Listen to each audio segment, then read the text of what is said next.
All right, it's recording. Hey guys, so welcome to the Florida Game Developers Association end of month meetup. We have a very special guest today, Jeremy Alessi from StreamSDK.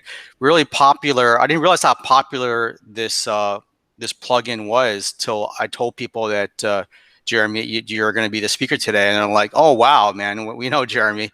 So apparently I'm behind the times, and we just got lucky having you. Just randomly reached out to you on LinkedIn. So yeah, I'm glad you were able to make it today. So like I said, we won't do formal introductions yet till more people arrive. We have a lot of we have about 50 RSVPs between this meetup, the Florida Game Developers Association, and our blockchain meetup. So, but we can just chat and then we'll go informal as soon as more people arrive. Yeah, that'll work. What are your what's everybody working on that's in here right now? And yeah, guys, feel free to unmute yourself. Everyone's muted right now except Jeremy, but feel free to unmute yourself if you want to say anything.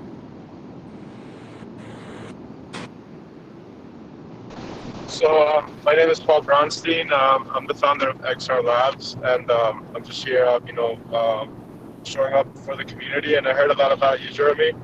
And we're just working on a lab XR kind of concept where we work on XR applications and bridge the communities together to create a more concurrent and develop and also next generation experience for our users and so forth. And it's just a pleasure to be here. Thank you again for the invite. And I love what everyone here is doing. Sweet. And thank you again. Yeah, I guess we'll just go in order then. So maybe some of the people are here for more than a couple of minutes, so they've been waiting. Pedram, do you want to say something?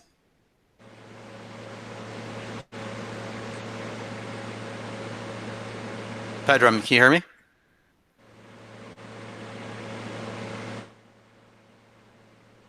All right, I'm gonna mute Pedram right now so that he doesn't. Oh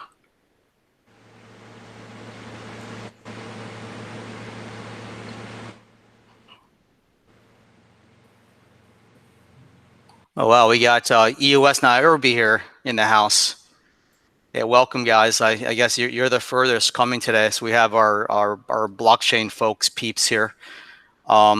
Yeah, so Paul, who just introduced himself, we have XR Miami here, and they're our close partners. So we do a lot of quarterly game jams and conferences, pretty large actually at University of Miami, the Miami Blockchain Center, and we'll do more as well. And yeah, so XR Miami has been a close partner of ours to create these large conferences. And we're going to go over what we're going to be doing this summer, this meeting as well. And since everything's virtual, Jeremy, you're obviously welcome to join at our large conferences coming up this summer. So I'll just go in order then. Gabe, you want to introduce yourself? Is you already unmuted? Yeah. Hey guys, Jeremy, nice to meet you. I work with an edge intelligence and machine vision startup called Machine Halo. We're actively deployed in Dallas, and we're constantly updating our neural networks to make sense of their environment. So we're in like industrial IoT smart cities. Besides that, I'm also part of groups that architect and advise high performance computing infrastructure for a number of different verticals, machine learning training, computer graphics, and now I just got pulled in some interesting circles with quantum algorithm researchers, and that's been sort of my latest developments, but that's the super recent stuff just this quarter.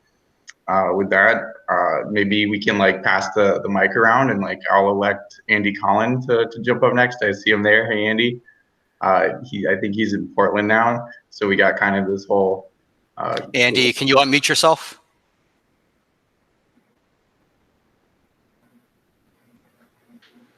Let me see if I can. Yes, I can. Sorry. There you go.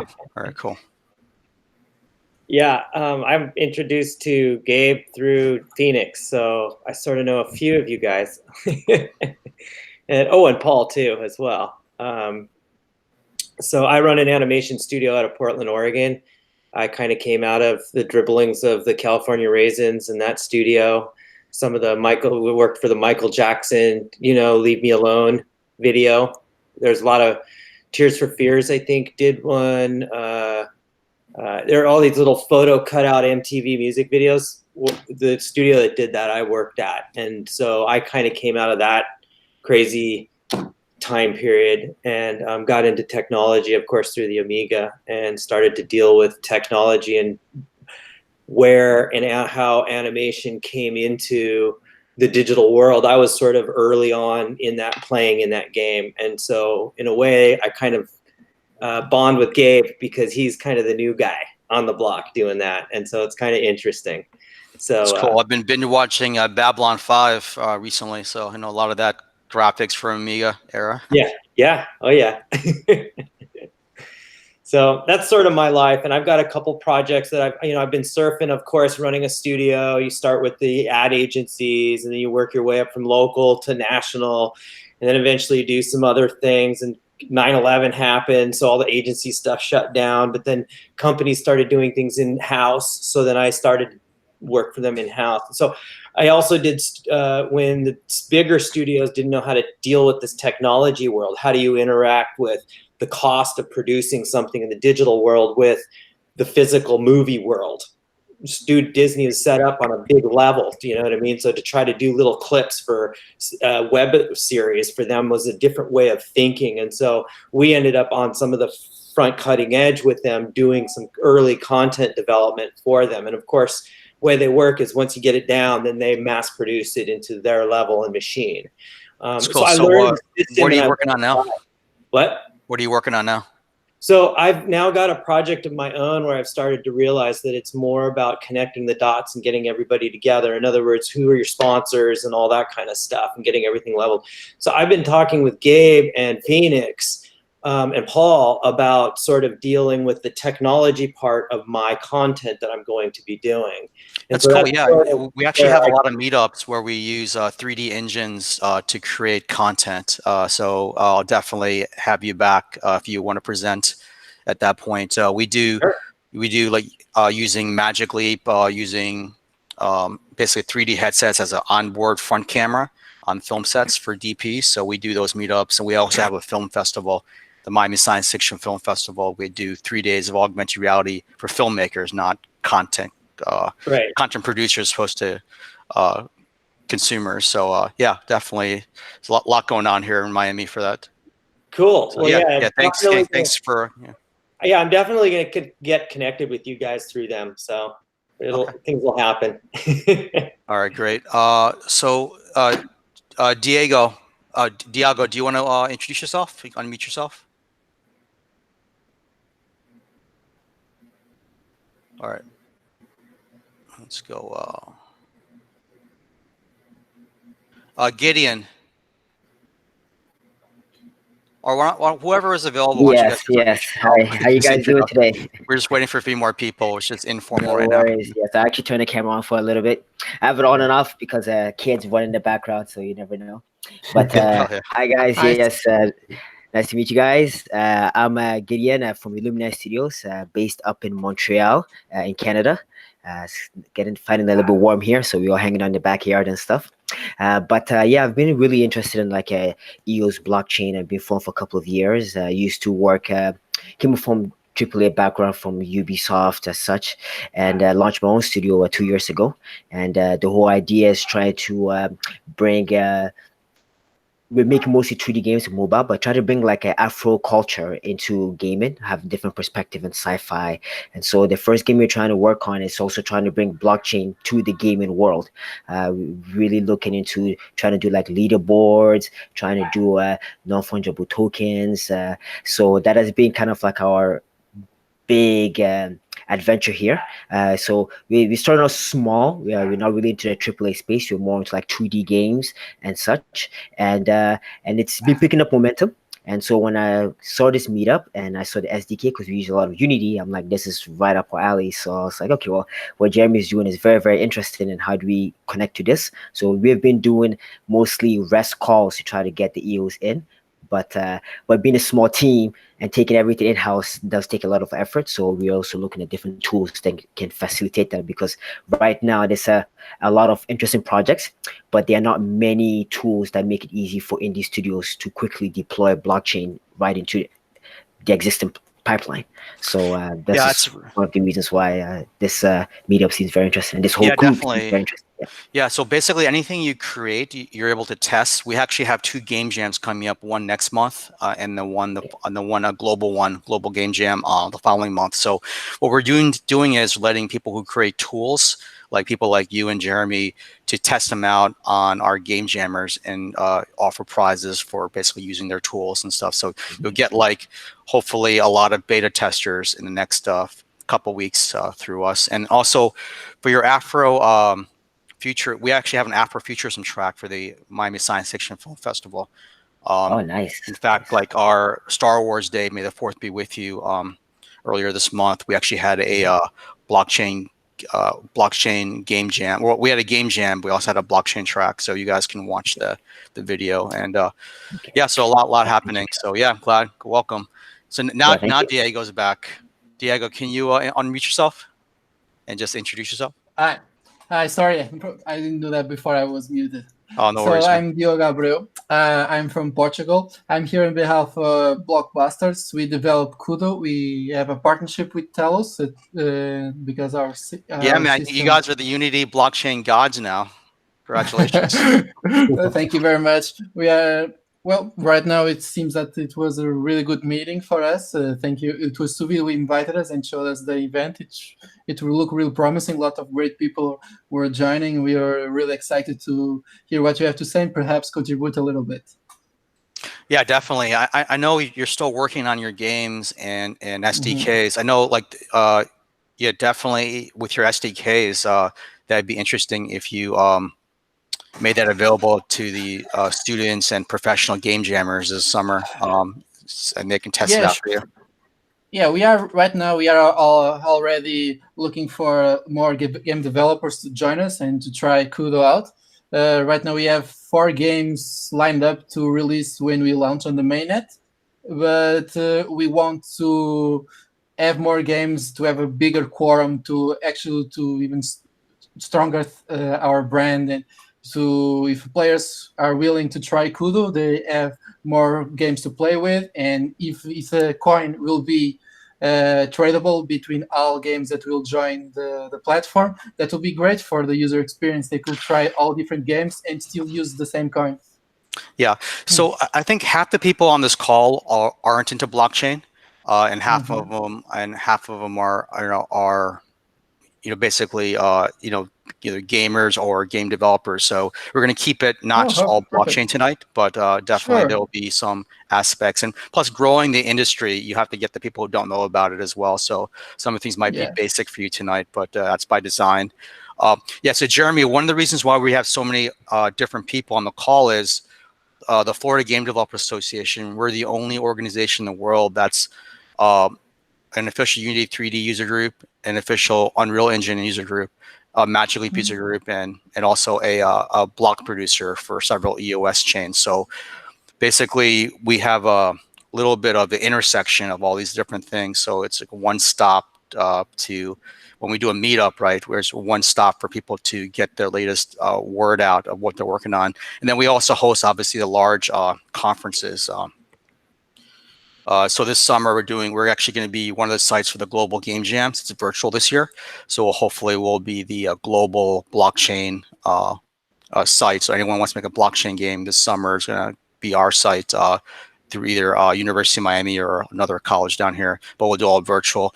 And our next game jam is June 16th. Well, I'll talk about that in a little bit. We're doing a Unity3D Magic Leap game jam at Broward College. But that's going to be interesting because since Magic Leap's all into 5G now and decentralized technologies, we're going to have their lead blockchain architect as one of our mentors for that game jam as well. All right, so let's go. So whoever hasn't talked yet, why don't you guys just unmute yourself? I know some of you are on the call, but you're not listening, so I don't want to just call you out. So whoever's ready, or Juan, if you're ready. Hey guys, I'm not sure if I'm coming through. It's nice to see you all. This is Oh, Phoenix. Jeff. Yeah, cool, man. Cool. Go ahead. Lovely to be here. It's amazing to see all the talent come in this room, and for it to be down here in South Florida. It's been an honor to see how it's flourishing. And with Magic Leap and Praveen and Paul, it's really cool to see what you guys are doing down here. So thank you so much for having us come together. All right, great. Yeah, welcome, man. All right, so Robert, are you? Do you want to introduce yourself? I know you did briefly before everyone else got on the call. Or Juan, there you are. Why don't you? Yeah, this is yeah, Rob. go ahead. Can you hear me? Yeah, Rob. Yeah, and then Juan, and then we'll start the presentations. Yeah, I'm based in Miami, Florida. I'm a mobile developer for iOS and Android, typically corporate enterprise apps. So would like to start doing game type apps. And yeah, so Robert is probably one of the top developers I know, and he's very humble, just like a lot of top developers. So he goes to these hackathons like in San Francisco, LA for these car hackathons. If you went to the Ford SDL hackathon down here, he comes to all the hackathons. He's a really helpful guy, but he's one of the leaders in the C# Xamarin community down here.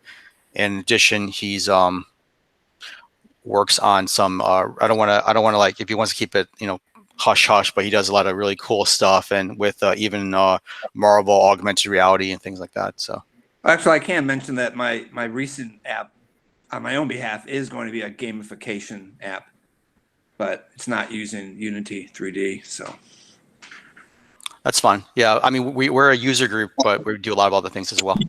All right, so the man of the hour, Juan, why don't you introduce yourself? Hey guys. Well, I'm a VR developer, AR developer here in Miami. I'm also part of the whole XR Miami gang crew. And yeah, so I do work with a couple of different companies here. I kind of support all the different groups here in Miami, and whoever needs development help, I kind of jump in and help. I've done a lot of work with Before It's Too Late. We're doing a lot of campaigns with augmented reality and teaching people about climate change and sea level rise through these augmented reality murals that we're doing.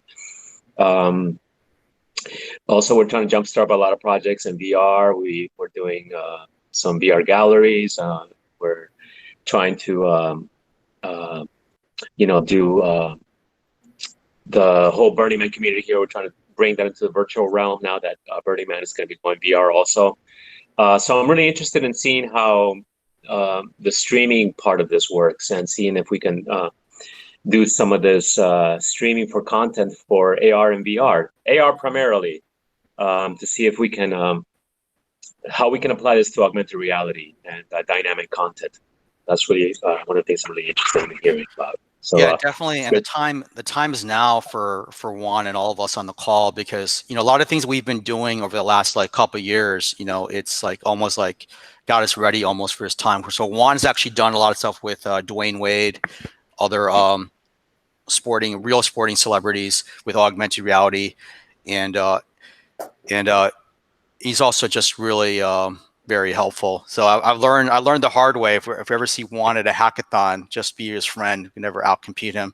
So he's won a lot of these AR hackathons for the Cuban Museum, a lot of other things too. So pretty cool guy, really helpful.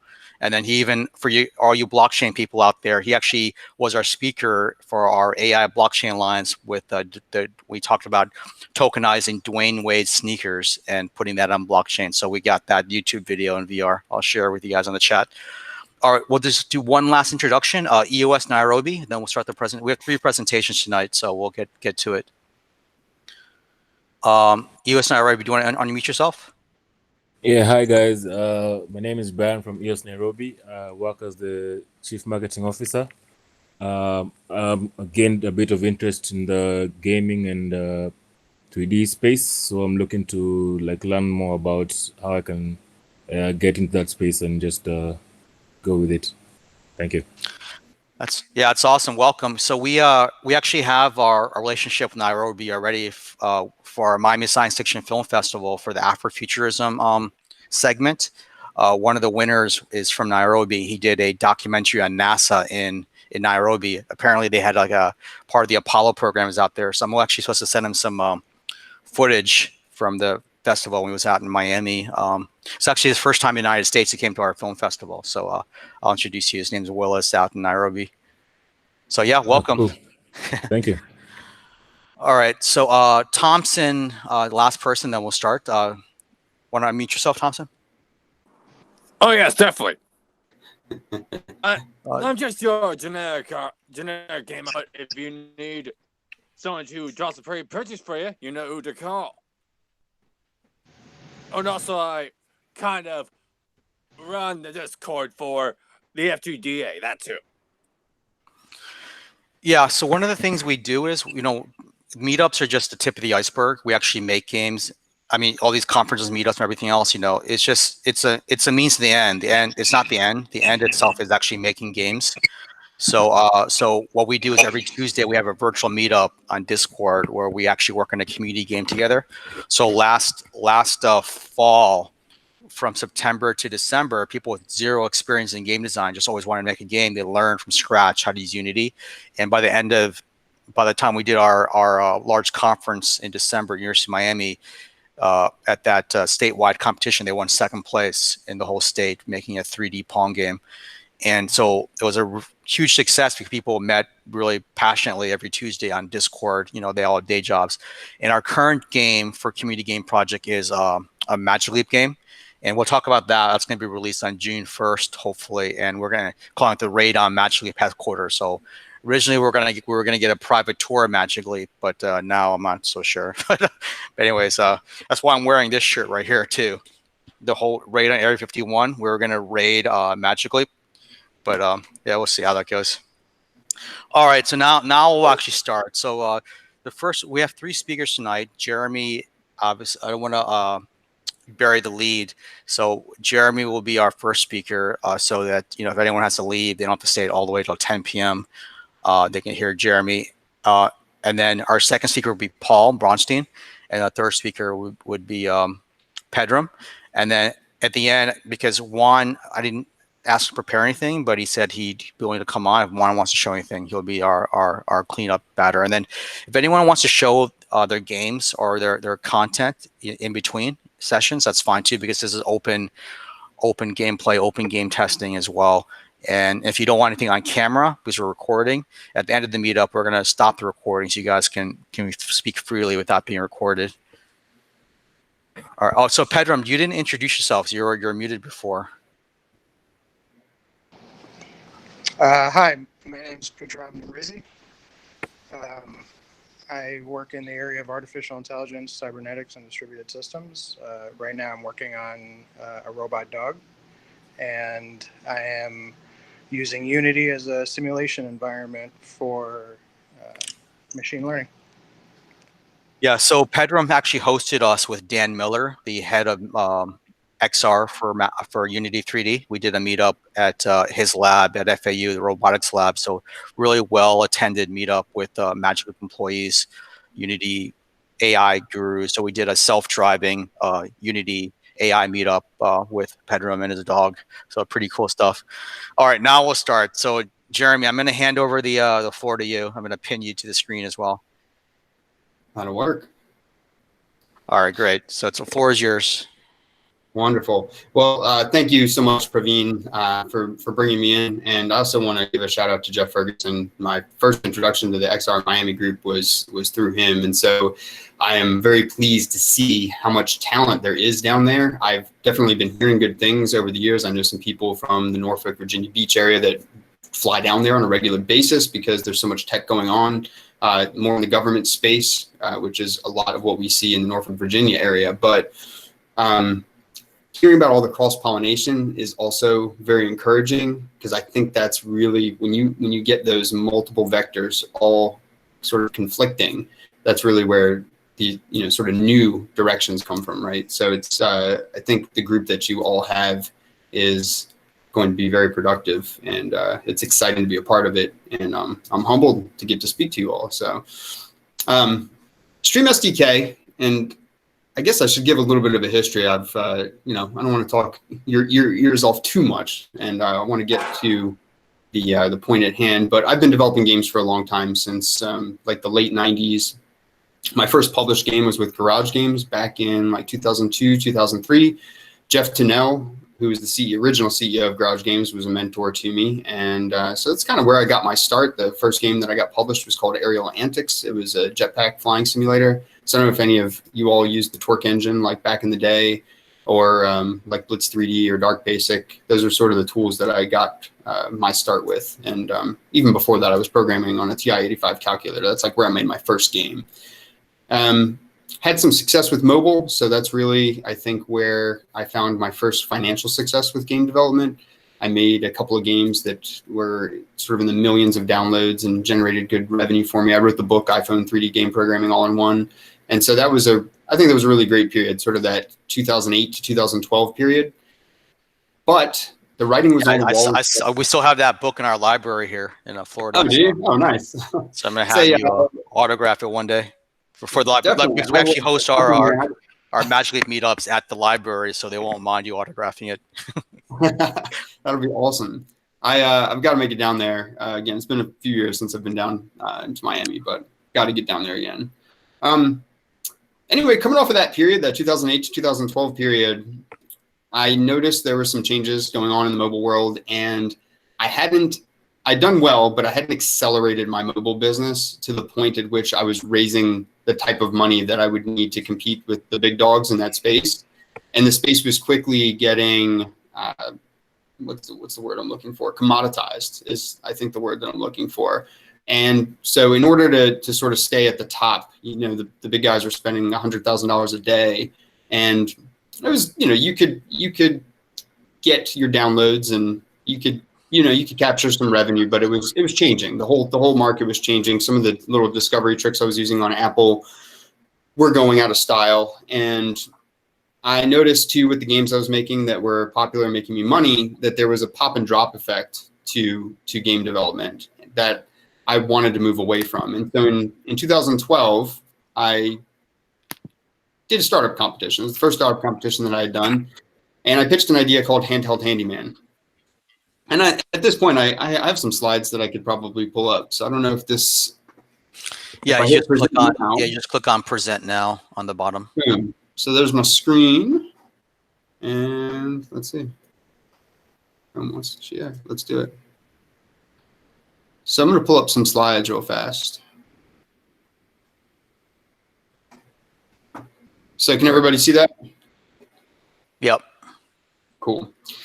So yeah, this is where I meet on with StreamSDK. So I did the startup competition and ended up winning there. And I had actually written my own video chat technology, sort of in preparation for this as when I got started. And let's see. So this is who I am. You have an idea of that now. Started out with game development, and through that startup competition, that's really where I'd say I became an entrepreneur, or I knew for sure I was an entrepreneur. I definitely had, I dabbled over the years, and then Pixel Fest is our local game development community here in Norfolk, Virginia. So that's a picture of me in downtown Norfolk with the Pixel Fest shirt on, which I'm wearing right now as well. And Pixel Fest, we started in 2016. We had this idea to pitch SwapFire to our local community and get a game jam going. We thought if we were lucky beyond our wildest dreams, like maybe 100 people would show up. And that festival, actually, we had 4,700 people showed up to the first one. And so it's become something that we do here. Similar, I think there's a lot of hubs going on around the world, all trying to build their local communities up and educate and do team building and stuff. So we do a little bit of, I definitely got into doing a little bit of that. But what came out of that startup competition was StreamSDK. I worked with the team from the startup competition for a few months, and I could see that we weren't really going to go anywhere as a team after the startup competition. And I thought the idea for Handheld Handyman was maybe still a few years off. And the concept was use video chat on your mobile phone to fix appliances around your house. And I thought at the time, when my dad finally gets an iPhone and can use video chat, it might be time for that product. But now is not the time for the product. And the technology seemed like it wasn't quite there for me to do it yet anyway. So I took what I had built and I released it on the Unity Asset Store, and I was selling it for, I think, $50 at first. So that's really kind of where StreamSDK came from. Startup competition, wrote some tech, decided to release the tech on the Asset Store, and then it became this residual revenue that was coming in every month. People were always buying it, checking it out. And so I just kept updating it and taking developer requests. But when I initially made it, it was this thing that I thought maybe there's a 1 to 5% chance that this could actually be something big. And there's a 95 to 99% chance that this is going to be this tiny niche tool that nobody will ever care about. Why am I doing streaming inside of Unity, or why am I doing video chat inside of Unity? In 2012, it didn't. I don't know if it was immediately apparent the benefits, but that sort of 1 to 5% chance, I was thinking in the back of my mind, what were the cool things that I could do with it? What would be cool about instantaneously transmitting audio, video, input, etc., within a Unity app? In 2016, the HoloLens came on the scene, and that's where StreamSDK sort of moved from being just a video chat, video streaming type deal to being able to stream any content, because HoloLens developers started coming to me and making feature requests of the tool. And so all of a sudden, it moved into the realm of doing cloud games, sharing, obviously, augmented reality. People wanted the locatable camera, all of that stuff. On the screen here, you see a picture of Swapfire, and this is the game I developed for Nintendo Wii U and released in 2016.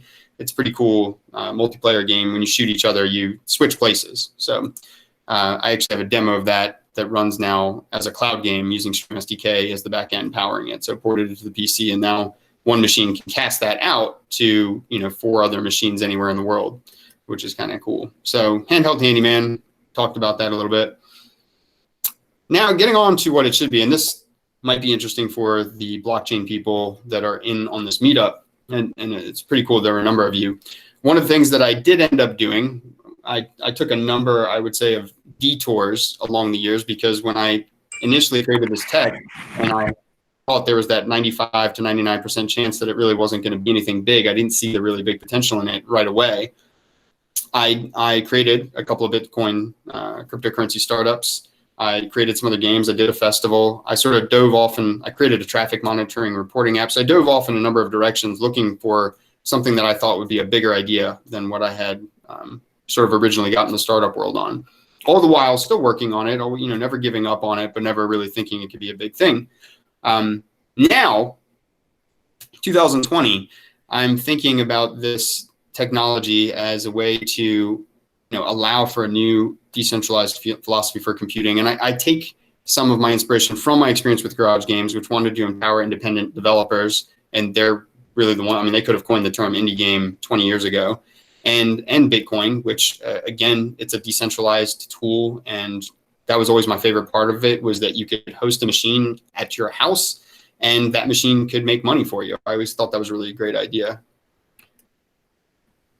We talked about that. March 2013, that was the release of StreamSDK, and it was $50 at first. Over the years, I would try to raise the price. At one point, I tried to get it up to $250, and I got no takers, and the revenue was still quite important to me at that time, so I had to bring the price back down. Then in 2018, I rewrote the rendering portion of StreamSDK and was able to sell it for $250, and people were loving it at that price. And I was looking at some of the companies that were buying it, and I thought, wow, these are larger companies. We're no longer serving indies, so much. And it seemed to me that those companies could pay more money. And at the time, I think there was very little in the way of other options. So I made a radical move and upped the price to $2,500 per seat, and actually sold more copies the next month when I did that. And some of the customers were like Microsoft, Charter Communications, some 3D modeling companies, and it was interesting. It was a very interesting time. But the thing of it is that the product at that point was a stopgap or a fill gap for these companies. So Microsoft purchased it because they were on a deadline and they didn't have their video code running on the ARM processor. So in order to make the deadline, they picked up StreamSDK and fulfilled their demo obligation. Charter Communications was just doing some 360 video, like VR prototypes. And so it allowed them to hit the deadline they had for that. And I think a lot of the companies that were picking it up, some of them were just contractors. A lot of them were doing prototype work with it, proof of work concept type work, so it was, everybody knew that they weren't going to create something like that for $2,500 in labor. And so they would pick it up and knock out whatever the demo was and move on. Some of the people, would get it for $2,500 and they wouldn't be happy with it at $2,500. And I realized that, this is not the way the business was going to keep going. It was sort of my first glimpse that, oh, maybe this could be something big. Like maybe this could be more than this little side project that, 10 people use. But, I knew things had to change. So I just pulled it from the market in February of 2019 and decided to redo it as a free to start subscription service. And I also did a lot of work to the actual streaming portion of it as well, gave it new features, increased the performance by a whole lot. You're able to actually stream audio, like in the prior versions, you could just stream your microphone, things like that. So in February 2020, a year later, I relaunched StreamSDK as a free to start service. And, that's what's out there right now. Currently, mind racing over the possibilities. And I'm trying to inspire developers. So I'm so glad to have the opportunity to speak with your group and reach out to you all, answer any questions. And I'm actually going to demo something for you real quick. But, that's where it's at right now. I have spreadsheets with just hundreds and hundreds of ideas of how it can be used, what can be done with it. And, what's the philosophy now as we come into a world where streaming is starting to make sense. And some of you may have been people I reached out to a couple of years ago, especially on the XR side, because I was working with HoloLens a lot in some of my consulting work. And so I saw the possibilities with XR, but people weren't there yet. They were still, working with just what are the basics of XR and explaining that to the people that they had to sell XR to. So the idea of streaming on top of XR, I think, was still a little ways out. And I'm also glad that earlier in the comments, people noticed that, yes, that could be a thing. That's the end of the slideshow. Please, of course, get in touch. I'm Jeremy Alessi, founder of StreamSDK, and you can email me anytime at support@streamsdk.com, ping me on LinkedIn. And, I'm constantly checking that stuff right now, trying to inspire developers to make really great things using this streaming tech. And let me jump into Unity real quick. So everybody can still see my screen, right? Yeah. All right. So what I'm going to do is just give you a little rundown of the structure of this. And I don't know if anybody's watched some of the other videos. If it's redundant, I'm sorry. Hopefully I'm getting more new people with this than people that have seen it. But this is the structure, and I don't know if this is scaling well across the video, but I can explain. This is the structure of the StreamSDK demo scenes. You don't have to use this structure if you don't want. For example, when I was working on SwapFire, I did not want the shell and I did not want the structure at all. I wanted that game just running and auto booting right up into the game. And when somebody connects to control it over the internet, I want them to be as if they just plugged in controller number 1 on a game console and take control of it, right? So you can do that also. But all of the demo scenes that come with StreamSDK, and there are a number of them. There's a 3D car demo, there's a video chat demo. There is a base 3D demo just to show you like the most basic way to set up something. And there's a little character demo with multiple mouse cursors. And some people that are doing more UI-driven applications. For example, we have one company that is doing large touchscreen simulations with like infomercial simulations. And nobody wants to go into this facility and use these giant touchscreens. So what they've started doing is streaming those touchscreens out to wherever the people are and driving them with multiple mouse cursors. So you can throw as many mouse cursors as you want in there and drive the experience, which is kind of cool. But the general structure of the scene: application, StreamSDK, content, and shell. The shell, of course, is going to be how you set up. And I'll just boot this app up. In fact, yeah, there's a little bit of shell to this app. So I'm going to show you Teenage Mutant Ninja Turtles, and I don't know if you've seen that before. This is one of the ones that I'm sort of pumping a lot recently. I'm having fun with this game and basically streaming old Super Nintendo games. But when you click options there, you can see this is the general idea of the shell. These are the options. So some of the audio options that you can control and configure. You can configure some network options. That is particularly useful if you're overriding Photon server settings.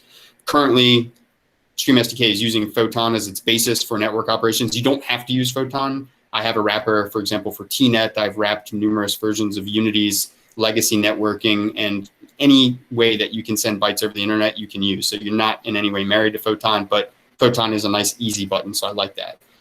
Here are some graphics options. So these are things that you can set when you're casting. In this case, I'm in a controller, and so I'm not going to be casting. Oh, this red text in the upper left and upper right hand corners.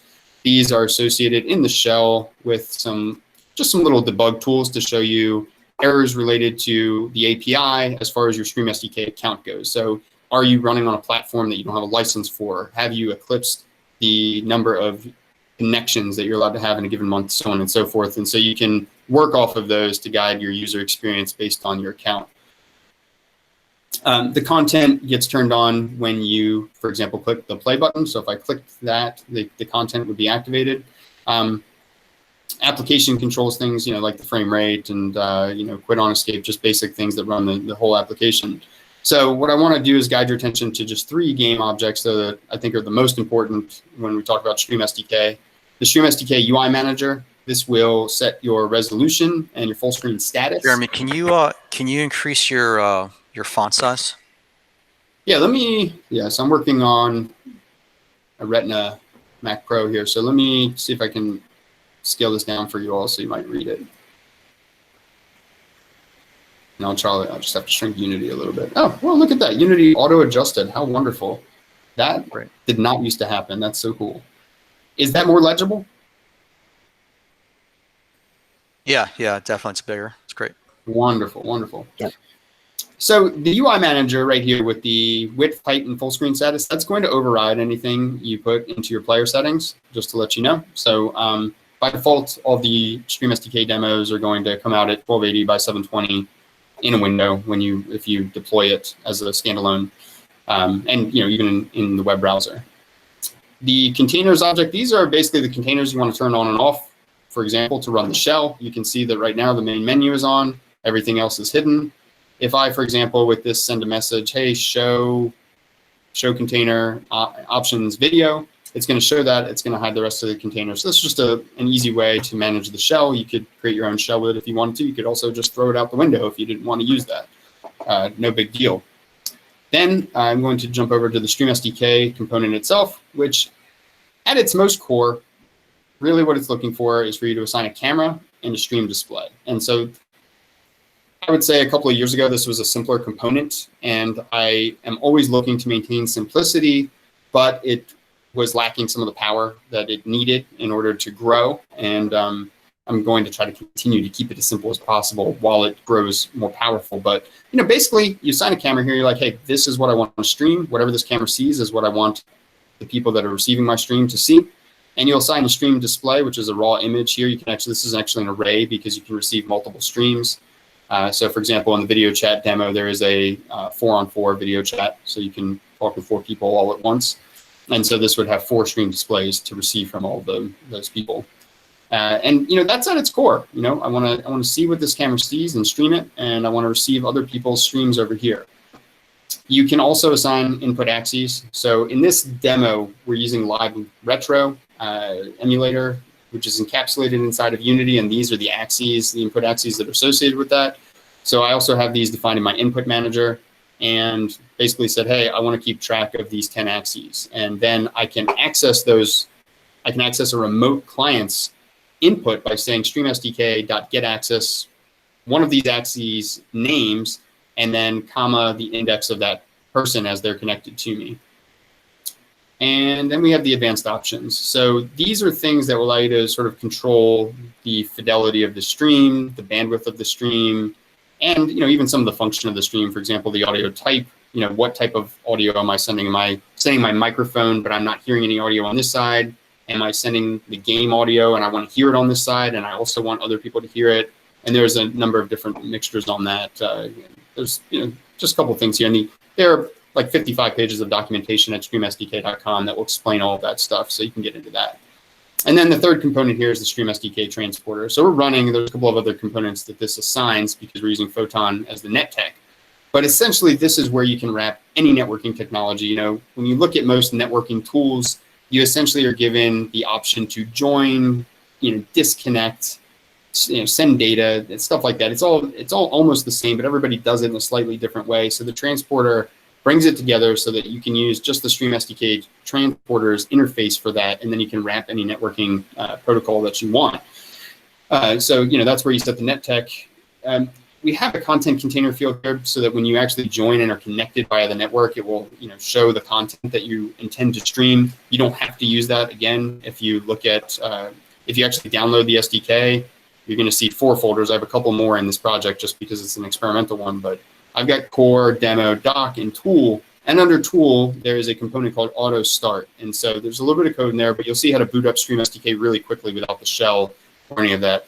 And so in that case, you wouldn't be using a content container. But choose the net tech, choose the number of receivers, choose the room name on this server, choose the send rate, how often are we going to send data. And then because this is a controller, and this is probably the most interesting part of this component, is it's a send data array. And so what it does is allows you to choose how many clients you expect to be sending data to. So that could be 1 or it could be 100, whatever it is. And what type of data do you want to send that client? So in this case, we are a controller. So we're going to be expected to control, and I have a PC sitting to the right of me that is running what I call a caster. So that's actually running the game. This isn't running the game. This is actually a thin client that it doesn't have the game's content, audio files, none of that stuff, right? This is just a thin client that receives data from a caster. And so the controller wants to send input, and if you were to see... Basically, like with the concept of casting, right? For all the blockchain people, like Diago, maybe you can jump in for this as well. Like, could we have our wallet on the caster machine and have everything just a local call and then cast the results to the end user? Or how would that work, do you think? Well, probably I'm not the best person to answer about this, but we actually developed an SDK to implement on the game, so it will be in direct communication between our blockchain and the game. There will be the rewards that will going to appear on dashboard directly. So just an SDK that implements with our UI that's going to be dark or light, but that can be doable. I cannot say right in this specific case, but I think so. One of the things, I had a conversation with somebody earlier, and one of the things we're talking about adding to the SDK is the ability to stream any type of data. So for example, right now, StreamSDK is geared towards audio, video input, mouse data. If you actually check the stream data here, what it will do is consolidate all that into one packet. There are some instances that you're going to want to do that to reduce the number of packets on the network, and there's other cases in which you're going to want to break that up because you have too much data in one packet. What I'll do right now, though, is just I'm going to hit the play button, and then what you'll see here is the game running. So the game is running, like I said, on a PC, but we are seeing it here and controlling it. So I've got an Xbox 360 controller, and I don't know, am I still up on video, or are you just seeing my screen at this point? No, we see both of you. We see your screen and you. Okay, cool. So I've got an Xbox 360 controller, and I can just hit start here and start playing the game.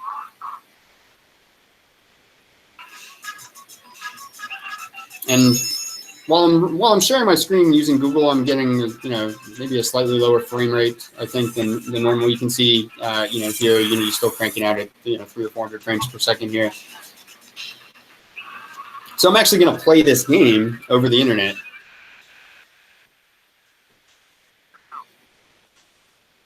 And then after I play this for a second and show you this demo, I'll jump over to a caster scene to show you what that looks like, to sort of show you the other side to this network.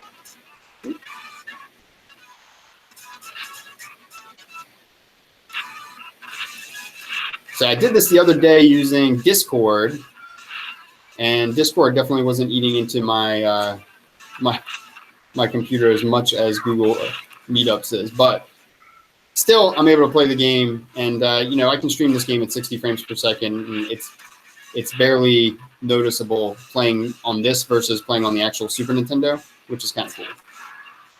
And this is just one that, like I said, I'm a big retro gamer right now, so this is just one demo that I'm just sort of obsessed with right now. What I'll do here is I'll jump out real quick. You can see that's me playing the game with an Xbox controller. Quick question: are those controls going over LAN or WAN? Any questions? Yeah, I was asking like how the host resolves those controls. Like, is that going through a configured router and over TCP/IP, or how is Photon resolving the machine addresses? Like, and how does that experience work? Say, if I were to try to input controls from over here in Mexico. Yeah, so it works really well, actually. I did a test with somebody in Singapore, which is 11,500 miles from me. He ran a caster in Singapore, and the server, the Photon server, was running out of my office, and we played the Tanks demo 2-player. So he was playing with another controller that was also in Singapore. So the server is hosted at my office, one controller is hosted at my office, and then a caster was hosted at his office, and a controller was hosted at his office, and I could still play the game. You know, there was more input lag, 11,500 miles away, but it was still playable. So yes, this is being played over the internet, and essentially the controllers, the caster, and the server can all be at disparate locations. It doesn't matter. And it's doing like a UDP, right? That's a datagram, so it doesn't have to have like bidirectional traffic, right? Like the Photon server is just subscribing to that like controller output. Well, it's difficult to say who's subscribing to what. I would more say that the controller and the caster subscribe to the server. But in these demos, I'm using TCP. You can use UDP if you want. UDP has you know, smaller packets. You can send more of them, and but I recommend currently using TCP for most projects with StreamSDK. You can use UDP if you want, and also we have this running in WebGL. So on WebGL, it uses secure WebSockets. So there are a number of different protocols that, and Photon ran all those protocols. Oh, that send rate parameter, is that like the, what is that? Is that in milliseconds? Is that like the frequency in seconds? Is that a hertz? Is that a, what's the send rate? Yeah. Yeah, 60 frames per second right there. Yep. And you know, you can adjust that up and down. For this game, I like to have 60 frames per second. It gives me the best input, and you know, I mean, Super Nintendo games were running at 60 frames per second, so you also want your frame rate keeping up. This is the send rate of the networking protocol, though, not necessarily the frame rate of the graphics or the frame rate of the logic. So in this demo, I believe we have the frame rate, the graphics frame rate set to 60 frames per second. The network send rate was set to 60 frames per second. Of course, you could see that from the stats that the game was running at 300 or 400 logical frames per second. Then on the caster, you're going to see a slightly lower frame rate on the encoding side, but still this game is running 150 or 200 frames per second logically, and then it's sending 60 frames per second. So it's doing a graphics refresh rate of 60 frames per second, as well as a network send rate of 60 frames per second. And that's just a particular example. I don't always run 60 frames per second, but for SNES games, I like. So how many simultaneous gamers can be on one Photon server? Like how many people can play Teenage Mutant Ninja Turtles, for example? So right now, you know, we can easily play 2 people. I mean, that's Super Nintendo games, of course, were 2-player. I don't know what the upper limit is, probably more based on your network connection than anything else. Photon has a very high limit on the number of people that can be connected to the server, and I have not done sort of like maximum tests to see, well, what can I crank out? There's one video that I shared where I think I was sharing a stream with 7 or 8 machines. So I was driving a car, and I had it broadcasting to like 3 PC laptops, an old iPad, an iPhone, a MacBook Pro. You know, it was a bunch of computers just to show the stream being dispersed that way. And my suspicion is that it's more going to be based on your internet connection than anything else, right? So when you crank up that Photon server and you look at how much bandwidth it's using, you're going to need the upload bandwidth to crank that out, right?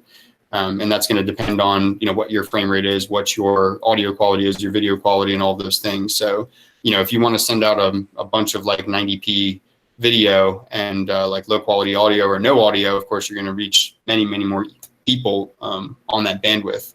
But I haven't hit like an upper bound. I haven't tested for that. So I would say that in general, I don't look at it as a tool for mass broadcast, where I think, well, it could be. I'm not going to say that it couldn't be used for that, but you would probably need to come up with some sort of sharding almost, where you have multiple servers that are then spawning off, sending the stream to another server. That server sends it off to 8 people, including, or 16 or whatever it is, depending on the limits of the application. But if you're going to try to scale it up and serve that stream to millions of people, that's something that I haven't done with it. And the way that I look at it right now is, for example, if I was streaming a Turtles game, I would probably rely on some other service that has the infrastructure already in place to do a mass, if I want to stream this to millions of people.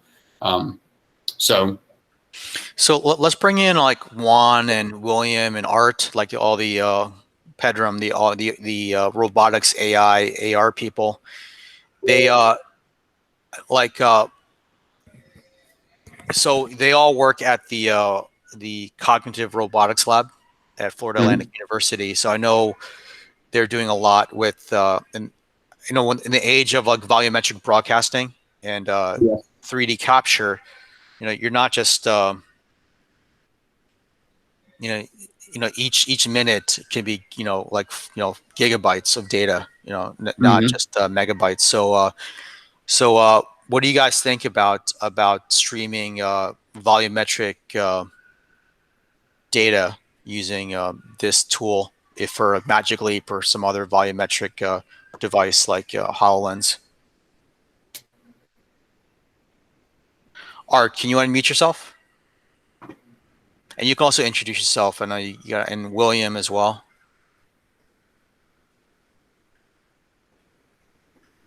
All right. Anyways, I'll while they unmute themselves, I'll just continue. So basically, oh yeah, there's Pedram. Yeah, one of the things that we were experimenting for. That question in regards to the. Yeah, if you talk about Pedram, also talk about like how you can do this as an edge device as well, as opposed to doing it and self-hosting. Yeah, so we're definitely working on the limits of scaling things down. This little device that I'm playing with right now, I can show you. Where you can see, like, it has an accelerometer on it, so it's able to control input to a system. Can you show that again? I made your screen bigger. Sure. Cool. What is that? So this is a Raspberry Pi Zero, and on top of it, we're utilizing an accelerometer board. So, being able to do inferences per second of 200 frames per second with the size images that you have coming out of a gaming environment is actually a question we've been tossing around a lot. So, in terms of how do you scale these types of distributed systems, what type of information do you actually also have to send to be able to give the remote side a good perception on what you're seeing? Yeah. So one of the things. So Scarlett, can you unmute yourself, Scarlett? We definitely. Yes. Can you hear me now? Yeah. You have your. Let me pin you. So Scarlett is probably one of the most active people I know anywhere. But her company, she was like the first employee of Paracosm. They got bought out by Occipital. So what do you think about doing like 3D LiDAR scanning, but like streaming it immediately? No, absolutely. The technology LiDAR is getting cheaper and smaller. So we're starting to see this type of technology in many platforms. And what I mean about that is we're starting to see it in iPad, the new Apple Glass coming out. They're having the LiDAR applications. As you know, automation vehicles have LiDAR. So this is imaging capture that does volumetric scans. So since the product is getting cheaper, people are going to have more accessibility to obtain these tools and create voxel scans, you know, on the fly. So as technology improves and connectivity improves, especially with the introduction of 5G, we're going to actually be able to import a lot of these applications, such as spatial computing applications such as Magic Leap or HoloLens. So never before has it been so easy to start doing these type of scan and modifications because of these tools. They're getting cheaper to be able to do these point cloud images to be able to capture in these applications. And I've actually been using it on Unity just to play around with it, and it looks great. You know, it's getting very interesting as to the capability you could be able to do with this. And a little bit of backstory of what Pericons is. Pericons is they are a developing group back in Gainesville, Florida, and basically they use a method to process information that has evolved to do handheld LiDAR mechanisms. Again, because of the technology is getting smaller and cheaper, we're starting to see a lot of case uses on how we can apply this. Yeah, so that's an interesting point. Like, you know, so let me unpin you now. So, yeah, Jeremy, I was like thinking, like, you know, perhaps that's two use cases we could add, or perhaps you could add to your tabs. Is one, have a blockchain tab that will promote and test out and help develop, and two is have the point cloud, for basically streaming point clouds through your system. Because, you know, for example, when Magic Leap used LiDAR scanning for University of Miami campus, right? You know, that was like a 6-month process. It definitely wasn't real-time streaming. Right. And so that was pretty interesting if we could do like streaming of point clouds like Scarlett was saying. But I think definitely. I was having a conversation with a developer up in New York earlier today, and we were just talking about that idea though of, okay, we're streaming this stuff all in real time. Why not open it up and just add another checkbox and let you dynamically stream whatever data you want and be able to assign that data. And so that's something I'll be looking into. And not to mention something like the LiDAR, I think you'll actually be able to get that as probably as a buffer or render to, you know, it's probably something that's going to render to some type of map, and you probably can stream it anyway right now. That would be an interesting use case to get into. And it's one of the things that's on my radar in my spreadsheets is showing people the use cases. So I had a bunch of XR demos, and for a second I went back to go look at one of the XR ones. I had like a black chair and a brown chair, and I was remote controlling the brown chair on the video. So it was streaming from my phone, and the augmented reality was rendered on the phone, but the whole stream was then coming over, being rendered on my MacBook Pro over the internet, you know, audio, augmented reality, all of that stuff. And so, you know, clearly right now, if you want to start streaming augmented reality, you know, across the network, and if you want to start remote controlling objects that are in an augmented reality environment, you could do that. You know, you could have some sort of interface immediately where you can tell where that user is, and you can place things relative to them, move those around, and then render that whole scene out and stream it to whoever you want. So, especially a couple of years ago, I think it was very limited sharing augmented reality. The HoloLens sharing was there was a lot of latency, and so when you were sharing your HoloLens view, it was seconds behind. I remember doing a pitch for somebody, and they were like, "Well, that's like a real issue. Like, why am I like seconds behind on this?" And of course with StreamSDK, as you can see even with the Turtles demo, and this applies sort of universally across the board. It's essentially instantaneous. You know, whatever your ping time is or whatever, it's almost not noticeable. That's why you can play a game with it, you know, over the internet like that. And we can do cloud gaming. You can do XR. Yes, edge computing. That's a use case that I'm really interested in. is, you know, streaming your inference data over and doing your processing, which I believe is memory bound. So if you want to go above identifying more than 50 objects or, you know, 100 objects with a mobile device, and, you know, say you're trying to parse thousands of objects, you obviously have to stream that data to some sort of edge compute device. And so that's a use case that is applicable right now. The LiDAR data seems like something that would be applicable right now. And blockchain side of it is something that I hadn't thought that much about, other than I do love the idea of creating a decentralized gaming network using this as a back-end tool. And it seems that blockchain could fit in with that. It doesn't necessarily have to, but I would be interested in hearing more thoughts about why blockchain needs to stream real-time data.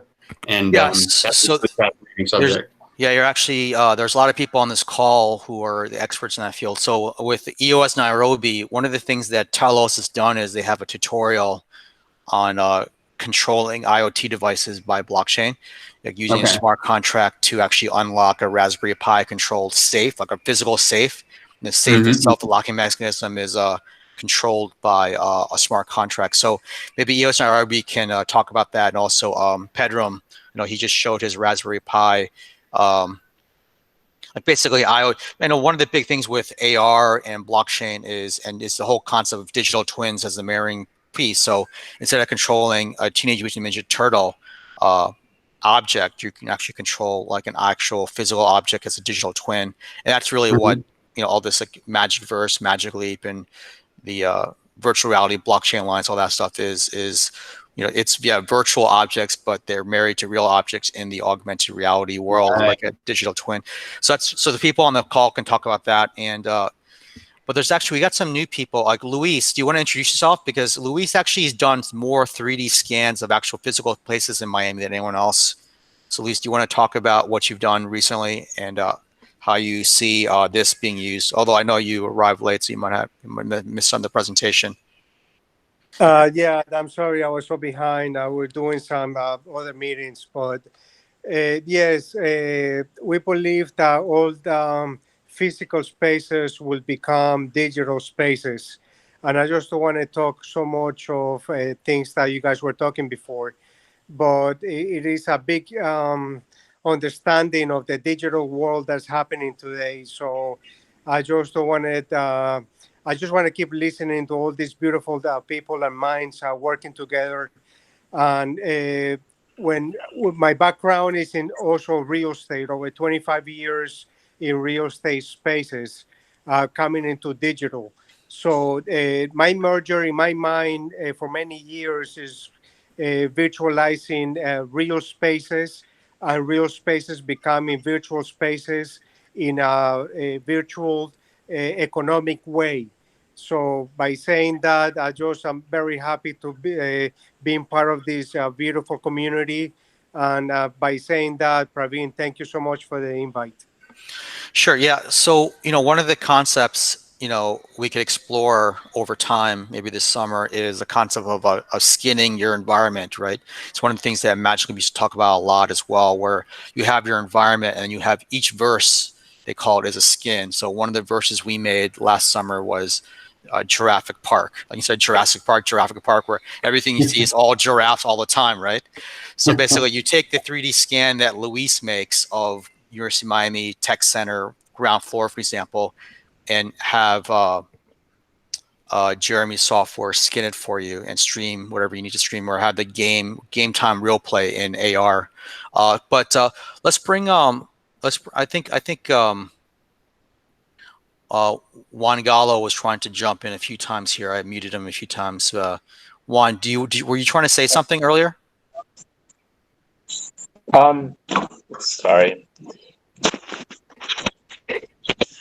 Sorry, guys. Trying to get my camera right. Yeah, I was just wondering a little more about the AR component of this. Can you hear me? Sorry. Yes. Yeah, the AR component of this.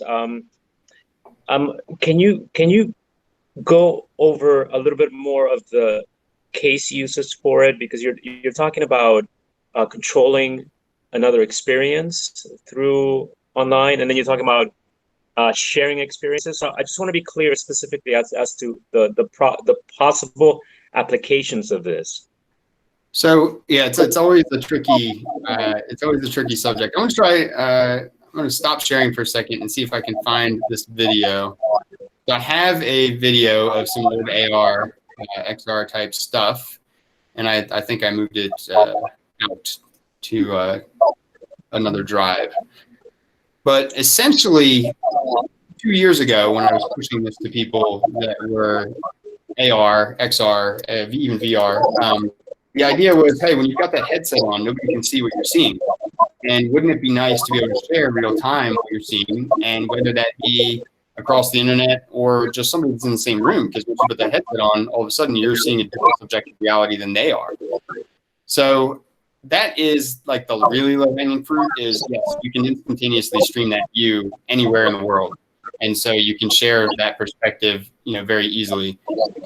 I think the more difficult thing to start to grasp is how you might control things in an XR experience. And there's some actually really cool use cases. Obviously, one is, say you were gamifying something, or say you were guiding somebody on an XR tour, and you want to have somebody guiding that experience while they've got their headset on. You could sit somebody down at a computer. They might have other vantage points other than the first person perspective, and they could be guiding that person through that experience. They could be moving avatars around, they could be moving furniture around, they could be dressing people, whatever the case might be. Even more interesting, I think, is the film side. So with augmented reality, one of the things that we use, and virtual reality, this is more on the virtual reality side, but have you seen the tool Live, LIV, that's on Steam, used for VR when you want to capture somebody on a green screen, like Beat Saber? You mean where you're able to see your position in the world, and then you can kind of green screen that? Yeah, yes, exactly. So you green screen the real world out, and then you render the virtual world with yourself, but you can see your real live self on that virtual world. But if you look at a live setup, there are a lot of wires. You have a limited ability to move the virtual camera around and things like that. So I actually also see a use case where when you want to start doing filming, and you want to have multiple vantage points, all of the same scene, and say you're filming with augmented reality now, right? So something more like a real-time Lucasfilm type setup. Now all of a sudden I could have like 5 or 6, 10 cameras, whatever it might be, looking at the same virtual scene from different vantage points and streaming that data in real time. And it can be recorded elsewhere, it can be recorded on the device. But those are some things that I'm really interested in is the film side of things. And let me see if I can just locate this guy. I don't remember where I put. Okay. Hopefully, I can find this video. This wasn't. I don't even think it was a great video, but it shows off a little XR use case, and having a visual is always nice to go with the concept.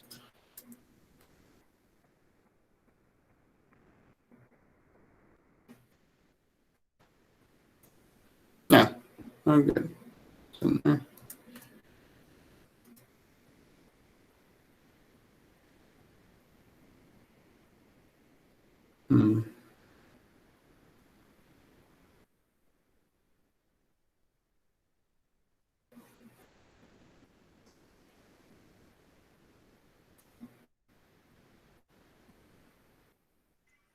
And it's almost like I can't recognize my folders when I'm looking at it in the scaled up view. There's a sort of muscle memory thing going on with that. There it is.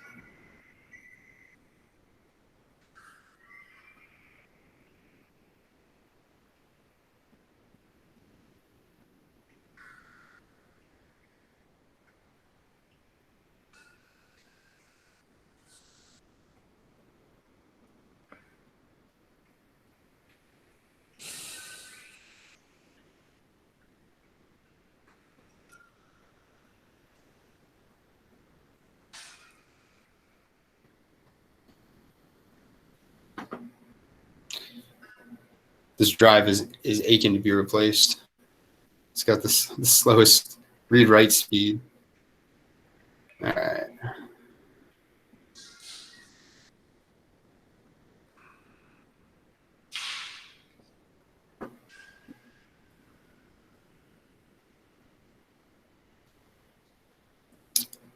Cool. Okay.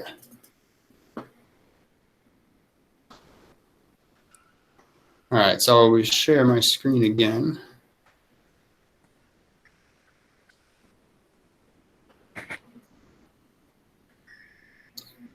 And hopefully this thing plays well.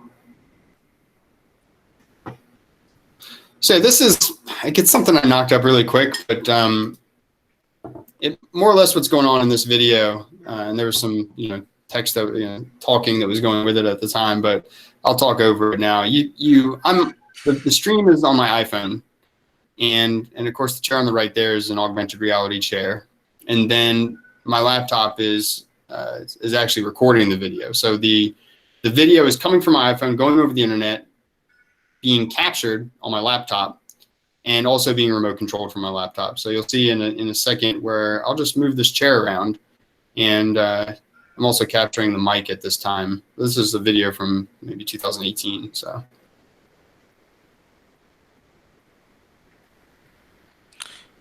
So that's interesting. I think one, the AR device is the iPhone, and the remote is the controlling device. The remote control device is the PC, and so the remote control device is then controlling things inside of my augmented reality environment. And so I thought that was it's the one example that I have right now, other than just the idea of streaming your HoloLens view and things like that.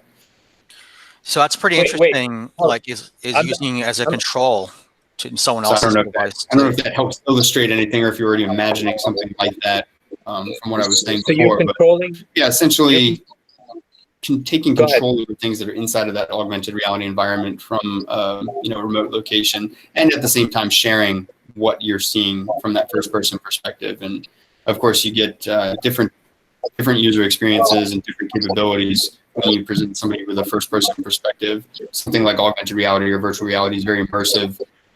You're very concerned with things that are right up in front of you, but at the same time, you could give somebody a different interface on a different device that would give them a more sort of like God view of that simulation or what's going on. And I think that can present some really interesting use cases. And then with the streaming, obviously you're seeing how that person that's in the first-person perspective reacts to the things that are going on. It could be a gameplay experience. It could be interior decorating. It could be, I think, a lot of different things going on in that first-person perspective. But the idea of remote controlling it, what's going on around them from somewhere else, and being able to see, sort of how they're reacting, I think is very interesting. So it was a demo I did a couple of years ago, trying in sort of an effort to, show off the possibilities with XR. But in general, the ability to instantaneously teleport audio video input anywhere across the network, hopefully that gets your imagination going with the possibilities of things that you're like, hey, I want this content that's on either this device or operating system or whatever that I either don't have access to, or I don't want to share the files for, or whatever it may be, and I want to let somebody do this. So even things like quality assurance and your game testing, you could deploy that thing to one caster and you make updates to the caster. But I don't know if you've ever done game testing where you've sent out umpteen builds to testers to use. Forget all that. Give them one thin client and then let them just test the build as you upgrade it, and don't make them download something 15,000 times. So even an instance like that, I always found that to be another like interesting use case for how to use the technology. So Juan, I know you're trying to break in for a second there. Right. Am I blocking you out? I can't hear you. Yeah, I think if you unshare your screen.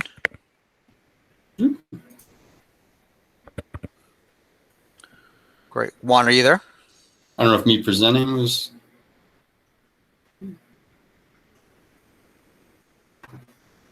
Juan, go ahead. I know you're trying to ask a question. Can you hear me? Yeah, now I can. Yeah, we can hear you. Okay, so you were controlling an object that was being run on the iPhone from your PC? Right. Yeah. So does that mean that you are changing the variables inside of the Unity project? Yeah, so the input from my PC was being instantly transmitted across the network, and then yes, changing things inside of that augmented reality environment from across the internet. So I can have dynamic content. Like, let's say I have an announcement I want to make on an augmented reality object, and I want to change the sign of something. I can change the sign of the text on something on the fly.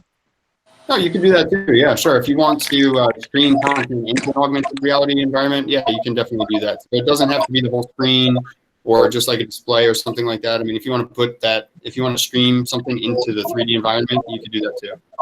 I can but I can change, since you're able to move an object around. That means that I can change text. I can put images. In other words, how much control do I have over the Unity scene?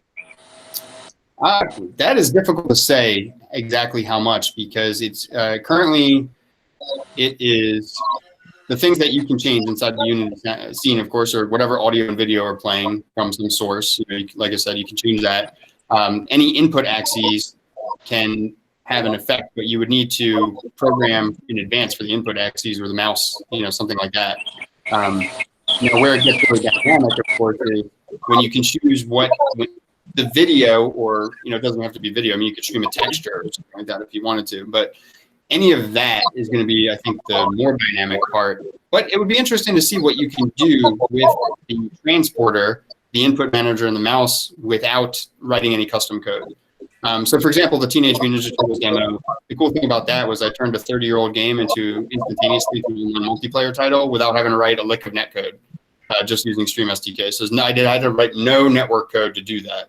And right now, if somebody wanted to play that game with me, I could send you to just a URL.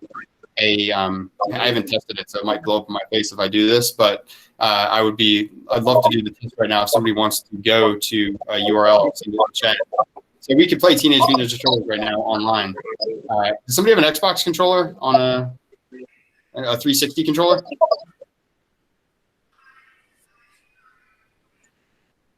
Yes. Somebody's got one handy. All right, so let me pop this open in the chat, and we'll just give this a try. One thing, you're gonna have to use Chrome or Brave to use this, I think, or some browser that'll support this stuff. But basically, Chrome or Brave, I know work.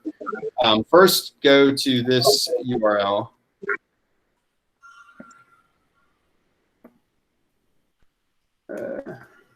And you're going to have to allow this. So this is for the security for WebSocket Secure.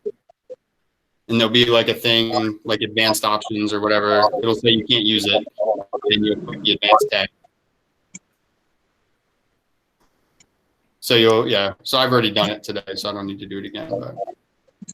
And then you can go to,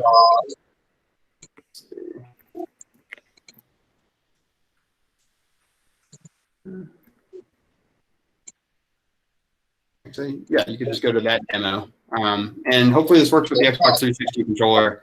This is something I'm kind of working with the Turtles. And I'm probably going to join. Let's see, will I join from here? So who said they were going to be getting the controller out? I don't want to go look for my house right now in the middle of the meeting. So who earlier said that they have a controller handy? I have a controller. I'm not sure it's an Xbox controller, but I can try. Oh, a 360 controller. Okay. You can also use the keyboard. If you're using the keyboard, it'll be W, A, S, and D keys to move around, and it'll be the J, I, K, and L keys to be the Y, X, A, and B button on the Super Nintendo, and then the P and Y keys for start and select. But I'll probably what I'll do is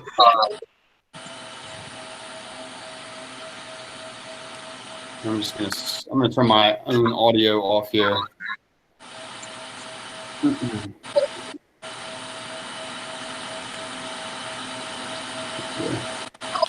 So Pedram, are you loading up the game right now? Yeah, which one should I go to? Is it the StreamSDK 9090? What's that? So I go to the You put in stream- 2 URLs. Yeah, which go to the URL? first URL first, and you have to open up the security. So if you go to the first URL, there should be a little button sort of in the to the left of center that says accept or advanced. I'm trying to remember what the button says, but you basically have to allow it access to that site. And so that will open up access to from that browser to the server for you. And also share your screen, Pedram, so we can see you doing this. Can you share Rosie's screen? Can you set Rosie as a presenter? But whoever wants to present, they just have to click on present yourself. You just hit present now on the bottom right. Okay.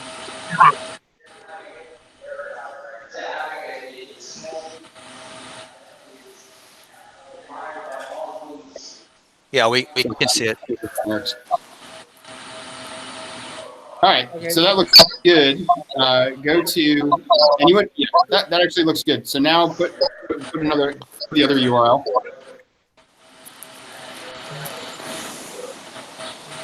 We'll see if this. Oh, there you go. Click advanced, and then yeah, there you go. Okay, now go to the other URL.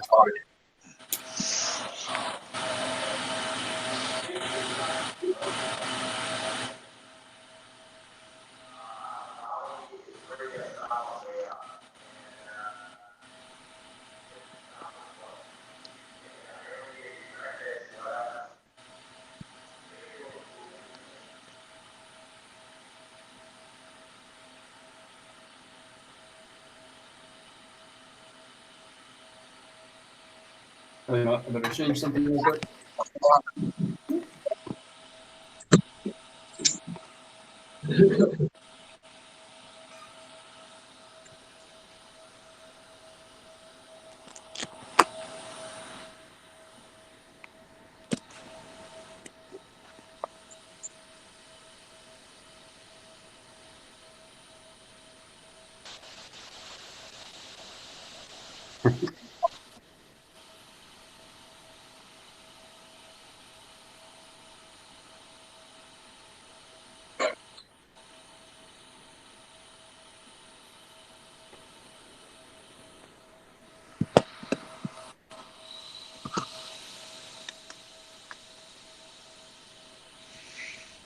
Oh no! Let's see. Are you on Windows, Bob?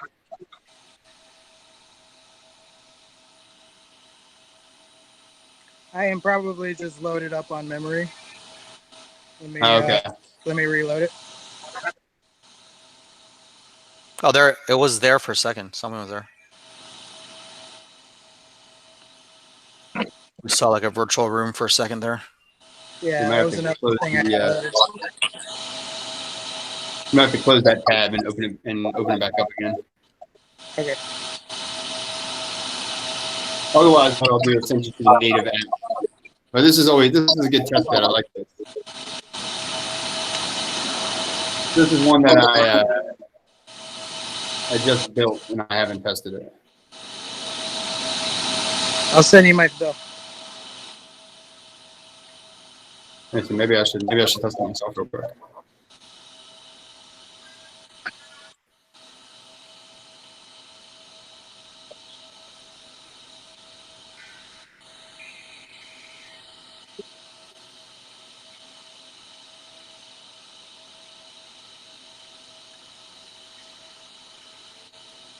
You might even need to actually close the tab out and open a new tab. Yeah, I did.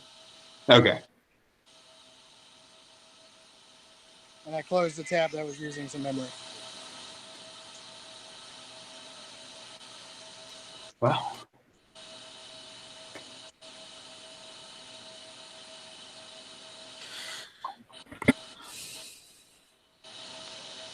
What if I boot it up? Yeah, I got it open. That's fine. I'll just share my screen. Okay, it's working on your end. Yeah. Let me share.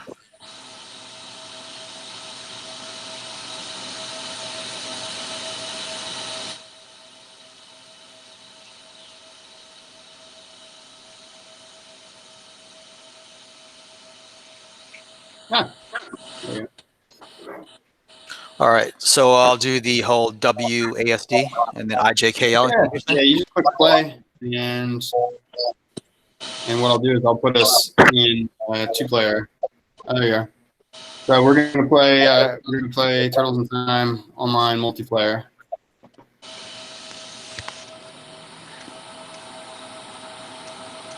Yeah, my computer's not strong enough for it.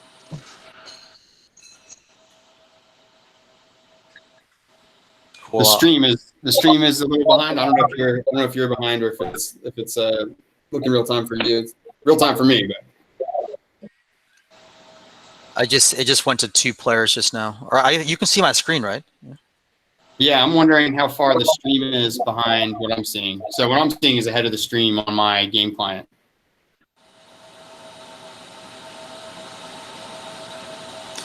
Oh, you know what I might need to do? I don't think I'm actually controlling anything.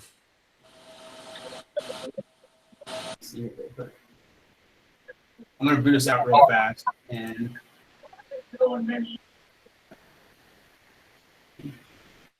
Anyways, Juan, what is this? What your Juan Gallo? So you're thinking about using the Unity as the bridge to put objects in someone else's environment, like someone else's living room type thing, or in a virtual mural as a signage, or?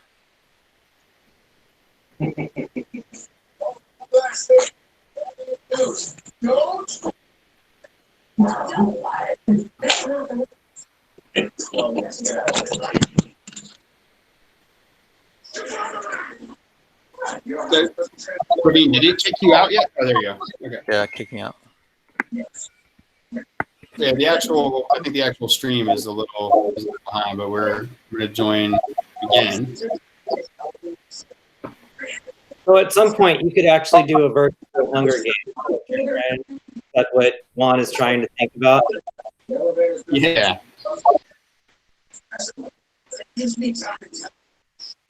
It's got me in a loop to hit play over and over again right now.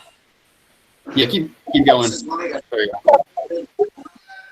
I wonder if you need to kill if you might need to kill that tab. It looks like you're connected. And what did I change? I turned off my audio. Kill that tab real quick and open the URL back up. All right, I'm gonna stop sharing then. Okay. All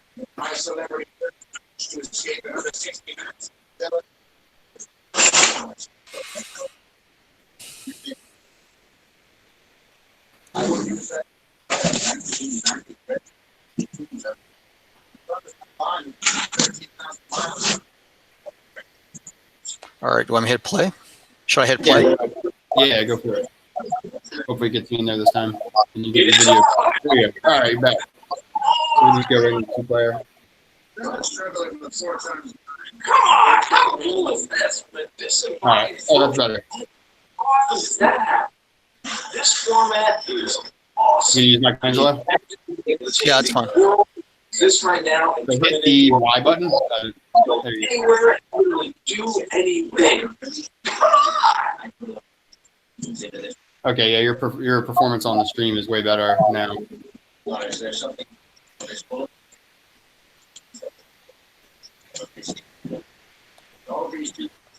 WebGL is such an important platform, but it's also it's testy.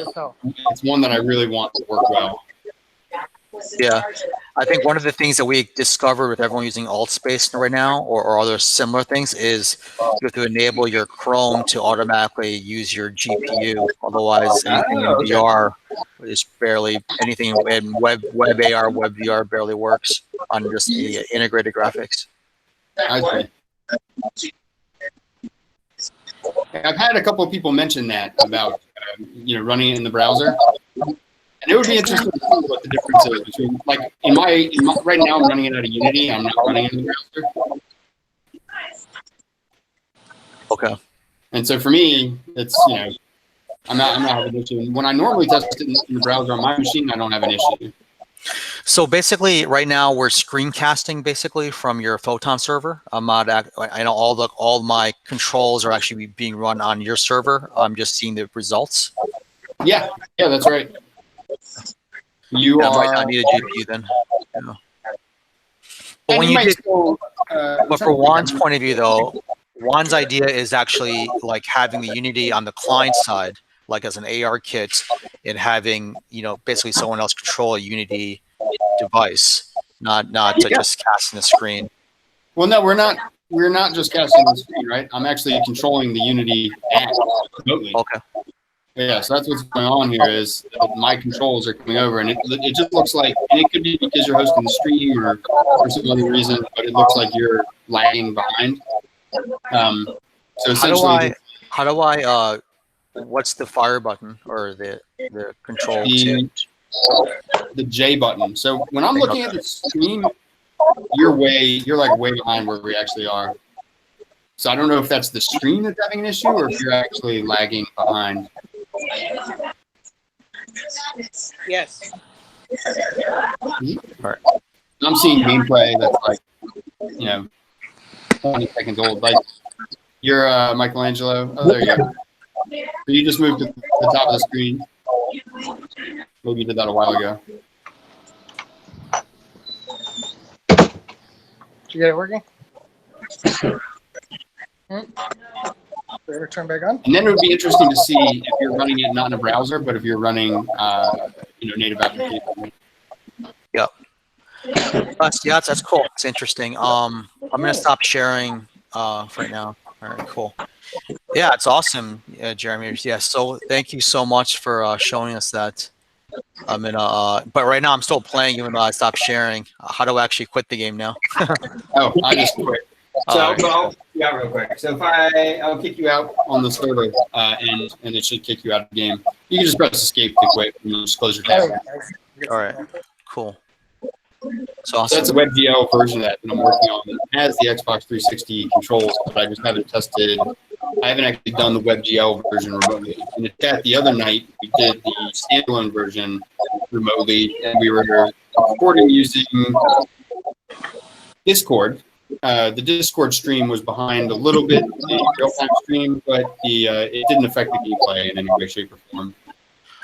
Awesome. On this one, and it could be on this one because we're using the browser to cast this as well as the game, so that might have had something to do with it. Cool. So yeah. Yeah, thank you so much. So let's give Jeremy a virtual round of applause for presenting to us today. I appreciate that. One quick thing. Before, I was talking about the caster, and I was talking about the controller, and I think I showed you all the controlling side. I just real briefly wanted to show you what the caster side looks like. Okay. So on the caster side, and I think in what we were doing before, the caster is expecting 2 clients to join and send audio and video to those 2 clients. So that's the way that you route the data. You saw on the controller side, you're sending your input. And on the caster side here, you're like, hey, I want 2 people to join, and I want both of those people to receive audio and video of this stream. And so that's how Praveen and I were both able to see what this caster could see, and both of us were able to send our input to that caster. Yeah. It's definitely very, very cool technology. Yeah. Are you going to show that, or you're going to share your screen? Yay. Yes, I will show that since I was not sharing. Back up.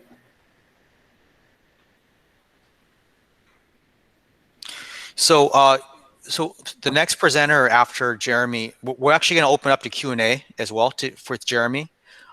And then the next presenter will be Paul Bronstein right after Jeremy's done. So yeah, just real quick on the casting side, and the caster was running off of a PC here. I happen to have the Photon server and the caster running off the same box right now, but that doesn't have to be the case. The server can be run anywhere. The caster can be run anywhere.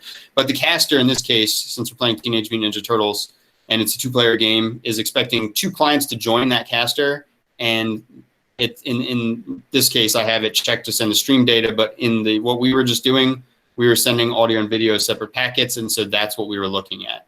And so both Praveen and I were running the controller that's sending its input data to the caster, and then the caster is sending the audio and video of the game back to us. And it looked like, just from the setup that we had there, that Praveen was experiencing some lag. I wasn't experiencing any lag at all on my end, but I have a feeling that it had to do with running the game in the browser. And I don't know if you're running the Meet in the browser or not, but it seemed to me that there was something with the setup that we had there where you were seeing some lag. And Meetup the other day. I'm using the browser for the Meet as well. Yeah, so it may have had to do with that the browser may have been a little bit overloaded. So we were using Discord in the app the other day. We were not running the game in the browser. That was the first time that I've run that in the browser with somebody remotely. So it may be the browser build, and I need to take another look at that. But yeah, that's cool. So let me just let's open up a Q&A right now. But let's give the first question to EOS Nairobi, since they virtually travel the furthest or have the farthest time zone difference, so they're staying up later for this. So let me have EOS Nairobi unmute themselves and can ask the first question.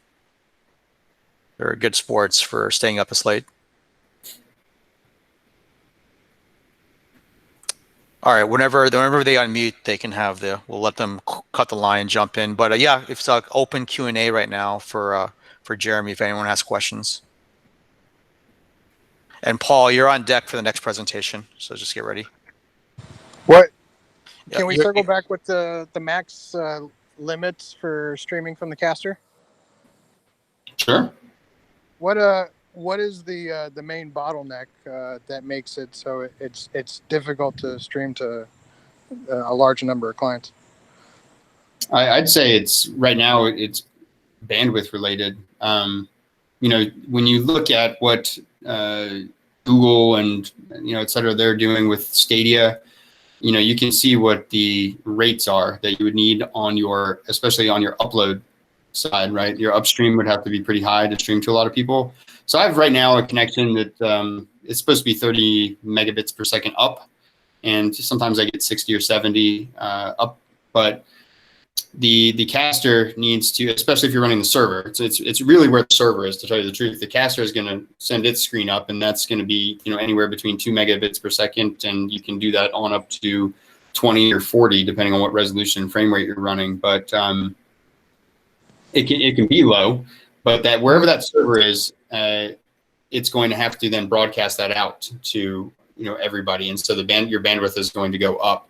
And if you run it in the cloud or something like that, you might get a better idea of what you're doing. I'm running the Photon server out of my home office, right, off of my internet connection. And so I would say that's probably the biggest thing. And the biggest test that I think I've done is maybe with 8 clients, and I used Photon Cloud when I did that. Photon Cloud though has very severe restrictions on packet rates and on bandwidth.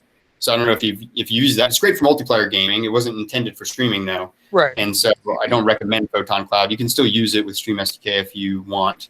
When you use the Photon self-hosted server and you have a good internet connection, that's going to give you a much better result though. If I wanted to use my own server that utilized some deep learning for the compression of the image transfer, would that be possible? Yeah, I believe there's access. You can get with me later. I know we had exposed a lot of that data so that people can manipulate it on the fly. There were a lot of people that wanted access to the texture data, and so that's something that I believe is still exposed if you want to get access to it and sort of manipulate it.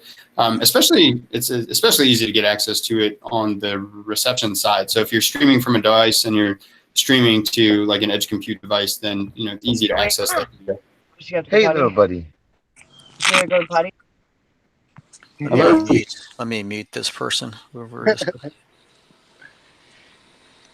Yeah, so I definitely am working with an edge platform. This is him right here. And I left my email in the comments. Oh, wonderful. Great. Any other questions for Jeremy? Am I still sharing? Yes. Stop sharing. Boom. One question I've got is in regards to like where the light fields are going to come into play. How do you foresee the different standards coming in? Is it a different drop-down menu? Is there any standards that you're looking into, or how does that come into play? I think standards is a really interesting topic. I am partaking in the International Future Computing Association, and I believe we're working on some standards inside of the streaming ecosystem, essentially. It's going to be really interesting. The one thing I keep saying is that, like songs about love, right? You can't tell a musician that there's already a song about love when they're writing a song about love. And it's similar with programmers. You could say, well, there's already a code that does X, Y, or Z. The programmer, there's still going to be people that are going to go out and they're going to create their own thing that does something similar. And so with streaming technologies, there's several that are out there. There's not a whole lot, I think, that is sort of democratized the way that StreamSDK is, but these things are coming.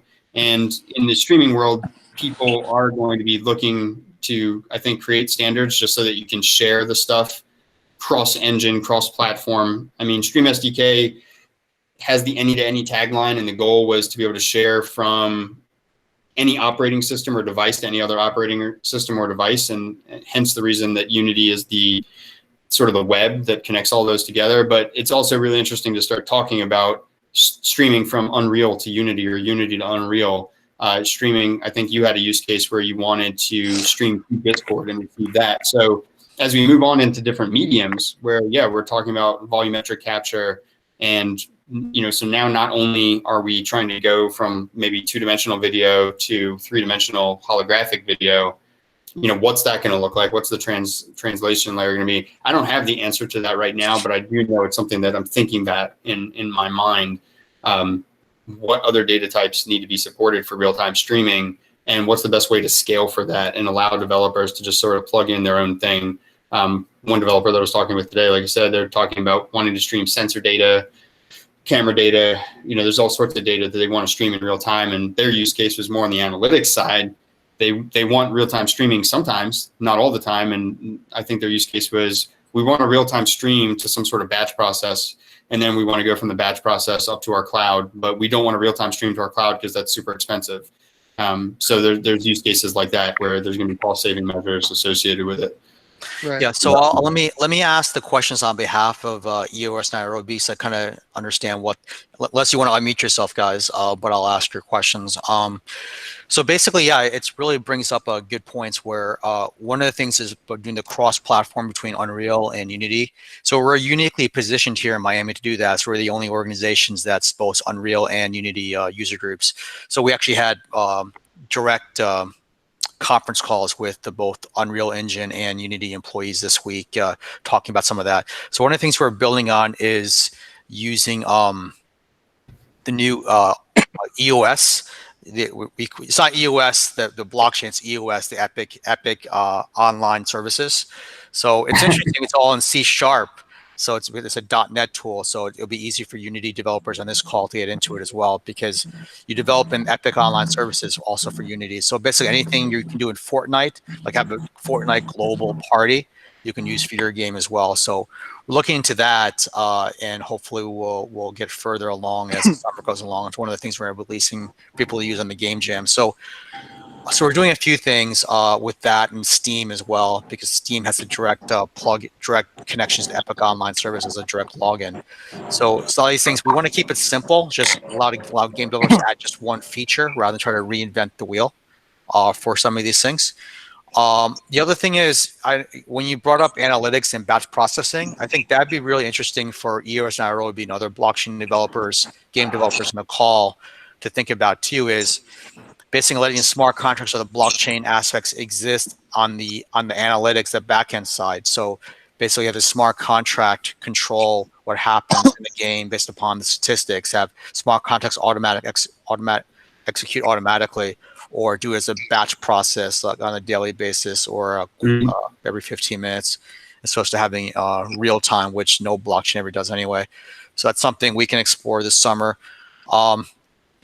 So let me share my and as far as the actual volumetric, let me share some concepts that we've been making here in our meetups. Let me present now, and also I'll go into what we're going to be doing this summer as well, for anyone that wants to get involved with this stage and planning stage. All right, so this is one of the concepts we're doing here is, can you guys see my screen? Yes. All right, great.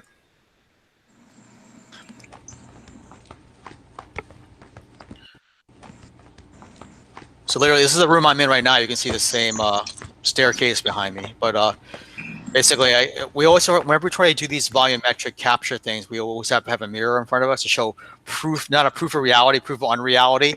It's really not a guy that's pretending to be. So we're filmmakers as well. It'd be easy for us to pretend to make a video. It's just an actor, right?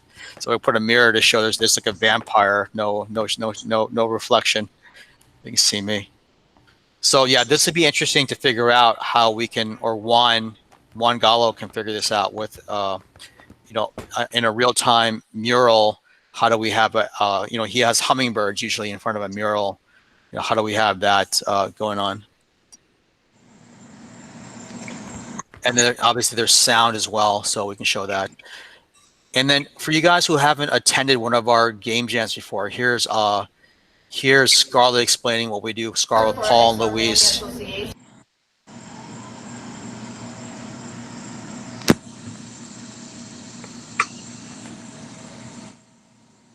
Director for XR Miami Association. I'm super happy to be here with everybody. I can't do full screen, so I'm going to put it on the screen. Yeah, doesn't look like my do.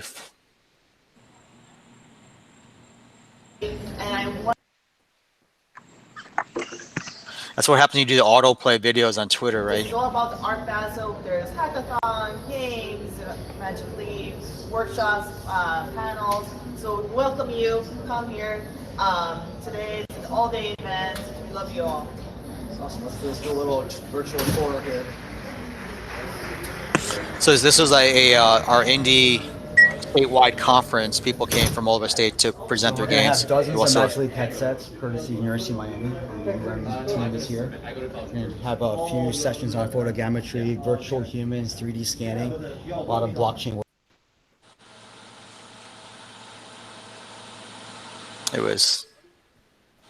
It's freezing up here. And these are some of the winners with Thompson explaining what's happening here.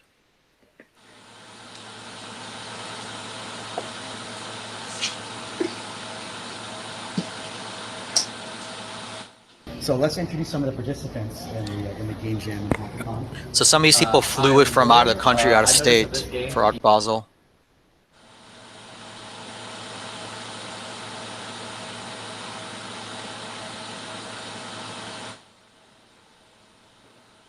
It's not. We are using. All right, let's do the last one here, and hopefully this will work. So now that everything's virtual, this is probably what we'll actually be doing rather than in person. So this was the earlier this month, the May the 4th Be With You game jam. So basically, we'll set up the background, or whoever's presenting. Setup look. Can you see C3PO? My buddy's here. Oh yeah, awesome stuff. So based upon the theme, if you guys want to present or participate, you guys remember get up in from the actual virtual festival we had here a few weeks ago. That's the living room, but we have some extra guests in the living room, so it feels like I'm in a new place from.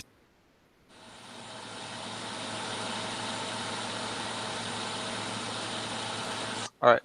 Organizers for the Unity3D user group in New Mexico before we moved to. And then these are people from Magic Leap, from other blockchain organizations. So we'll bring everyone in, kind of like this format, but with the presenters, and we do the judging virtually as well. So what we'll actually be doing is this: the next two game jams. One of them is going to be doing.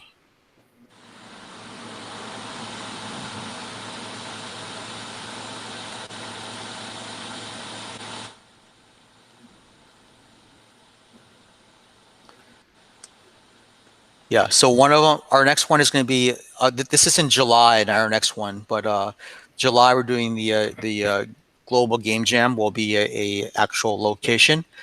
So we'll have people actually kind of similar to what we did for the Telos Blockchain Game Jam last month. We'll set up our own site basically, but instead of just doing our own like itch.io or be part of someone else's site. We're going to have our own site. So we'll control and run the entire game jam, and we'll actually have a whole week's worth of training as well. So if anyone wants to become a mentor or trainer for a week, we'll be giving training on Unity, blockchain, or whatever you guys want to present.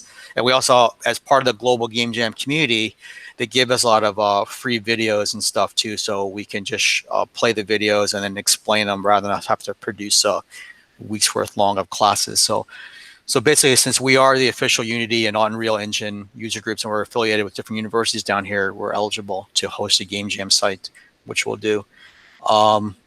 So that's in July. But the actual next regular game jam is with Broward College on June 19th.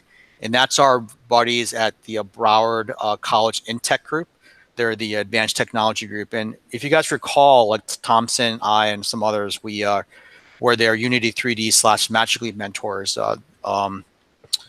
earlier this year, or was it this year or last year? Kind of Thompson, if you can jump in and remember what day. I'm losing track of time. I think it was last November or something. But yeah, they're really grateful. And it was like at the very end of October. Yeah, so basically, like in the teams that we mentored, actually won all the prizes. So they were happy, satisfied with our Thompson and I's mentorship. So I'll show you some of the winning entries of the teams that we mentored. Maybe actually made, and since Magic Leap had some layoffs, actually, we might just take over the Magic Leap as well. We'll bring in some Magic Leap employees, but we'll actually coordinate that for Magic Leap, since their previous Magic Leap evangelists all got laid off. Did you see the news today about that they got funded? Yeah, it's good news. Yeah, who funded them? Actually, I don't know. They announced it. The article that I read didn't say, but it looked like they were withdrawing on 1,000 of those layoffs. Okay.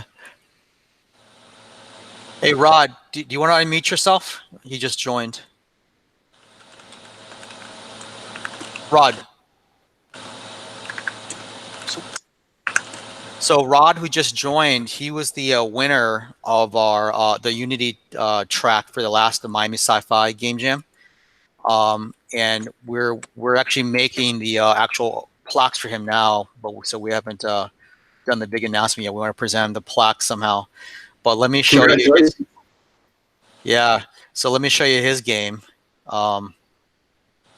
Baby Yoda's Escape. Pretty cool game here. Praveen, I'm gonna have to jump off. You gave me so much time and to speak, so I'm very, very, very happy that you did that. Yeah. My wife is probably going to shoot me if I think I'm an hour over what I told her. Yeah. That would be in for. Thank you so much for bringing this community together and giving people like me a platform to be able to present. And there's a lot of, I think, exceptionally smart, creative people in this group. So it's going to be very compelling to see what comes out of this. And, by all means, ping me if you have any questions, support@streamsdk.com. You can go download the SDK for free right now and get started poking around in Unity.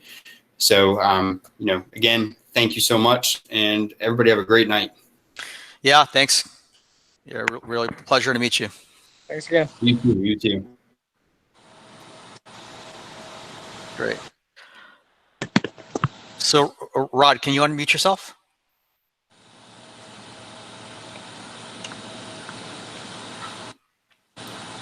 Yeah, can you hear me? Yeah, man. So let's all give Rod a clap for being winning the first place in the Miami Sci-Fi Game Jam for Best Unity Game. He actually doesn't even know yet. We haven't told him. We're trying to we're having some little delays in our plaques. So Rod, I'm gonna play your game. I'm gonna show the game that you won first prize for earlier this month, and I'm going to you can explain it as well while I show it. Sure.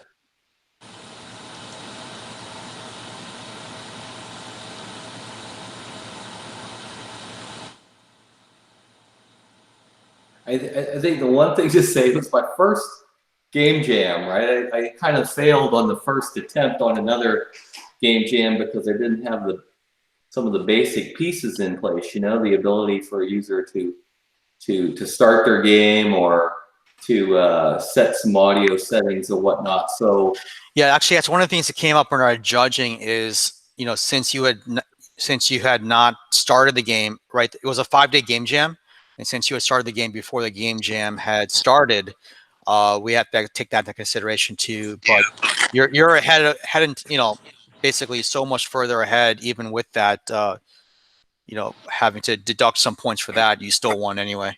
So, all right, I mean, so you guys see the screen? Yeah. You see Yoda? Okay, let's play the game. Well, actually, let's why don't you introduce it, Rod, before I hit play? Yeah. So this, you know, as soon as I saw your game jam about Star Wars, you know, I just kind of had this immediate thought of a kind of an endless runner type of game, something I hadn't built before. I was just starting to get into some of the new features of Unity, like the new input system, you know, the universal runner pipeline and things like that. So, you know, of course, we all have a bunch of stub projects, but I just wanted to put a few pieces together.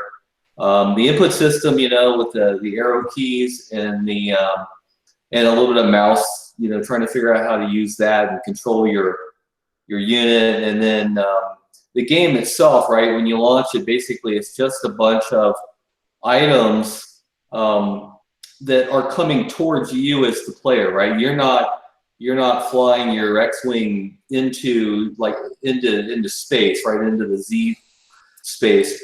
You're just kind of static. So the X-wing itself, when you play it, all it's doing is going left to right, and all the objects that you see in front of you. Let's do one run through so they can understand what you're explaining, and then I'll stop it again.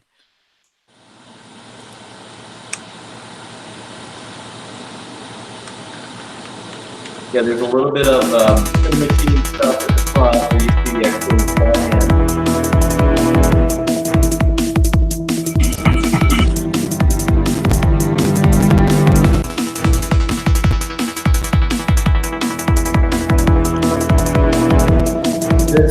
This ground that you see in front of you is actually static next to a bunch of burner feeds that are all frozen towards the player. So the player itself isn't moving forward at all. It's just moving left and right. Everything in the scene that looks like it's going forward, that's all actually coming towards the player.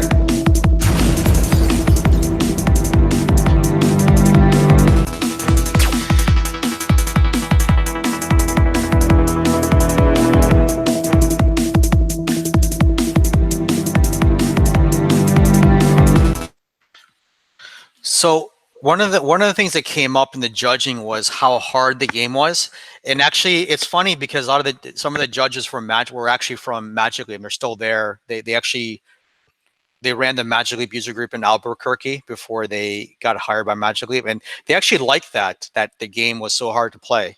They said that's like a big trend in the indie world right now, is making impossible games. So That's totally not intentional, though. I mean, I do agree. It's kind of, you know, that's the one thing, you know, that I was kind of lacking is a lot of play test, right? So when you're in a game jam, you don't have a lot of time. You got a little bit of time that you can kind of get your idea together, and then you'll spend a couple days trying to implement the mechanic of it, right? So the piece that I did have was the input system, right? The ability to send data to the X-wing and say go left or go right. So we'll talk about that in a second. Let me show the second game. The second game was made in Unreal Engine, and this is made by an artist, not a programmer. So basically, Unreal used blueprints, so no programming at all. And he won the best Unreal Engine game. And since we are the Unreal Engine group as well, let me show that. I'm going to share.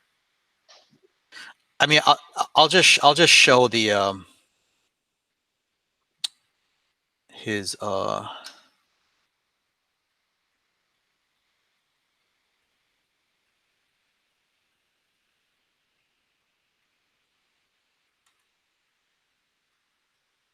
right, let me present again. I'll just share the video since he's not here. So, but I'll just show the trailer he made it for. You can definitely tell he's an artist because the trailer is awesome. The game itself is half finished, but I'll tell you exactly what he did.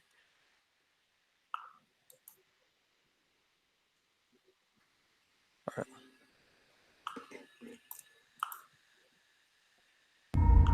There is a great disturbance in. Let me pause it so that it can catch up with the streaming, with the buffering. All right. I'm gonna reduce the qualities. Maybe it'll be faster. That's good. There is a great disturbance in the force. I have felt it. We have a the young rebel.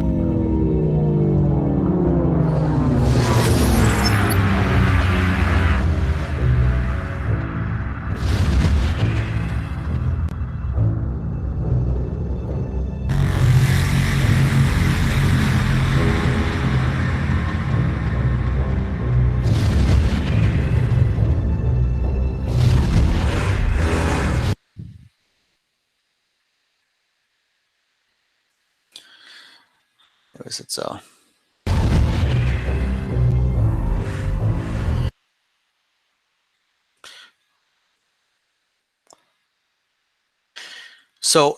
so basically, you know, that was an awesome trailer, but let me actually show you the actual game itself. So I think Andy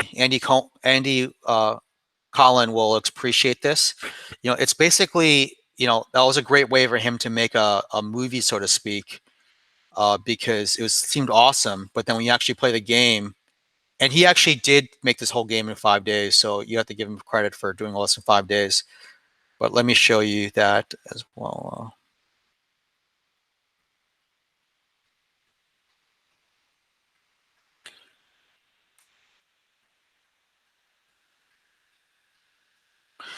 And he doesn't have a proper quit menu, so I'm not, you know, I might have to like Alt F4, so you might lose me for a second. You'll know why. So all right.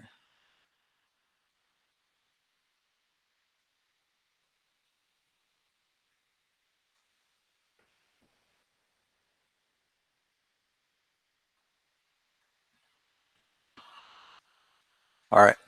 So this is the executable he sent, because part of it was, you know, they're supposed to send us the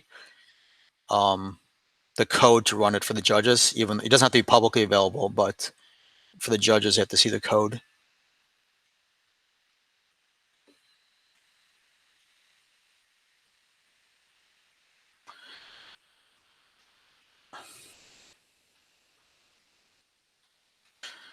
So the first thing you notice, Andy, you see he's got the music going, right? But he doesn't have there's no enemies yet. And we never actually got the enemies to come out, so I'm not sure how that happened in the trailer. But also, if you notice too, I can literally fly through all the ships because he wasn't able to implement collision detection during the 5-day jam, or maybe he didn't know how to. So I'm like flying through the ship. So when he filmed the trailer, he did it almost as a filmmaker, and you know, specifically didn't like fly through any ships. So you know, it's pretty interesting. Yeah. And then the music, and also he gave us access links to all the assets to use, because it was supposed to be a close to a zero budget game as you can. And since you notice the controls are very responsive, and he used the built-in Unreal Engine flight control system, so we couldn't give him any credit for that because that's already built into the game. But it does work pretty well. But that's basically something built into the game engine itself. Right. So, hey, Pravi, sorry to interrupt you. I don't think anybody can see the game. I think they're looking at your Explorer window. Oh, really? Okay, let me. I gotta alt that for this. All right, I might have to. You want me to do it? Let me try to start the game first, and then.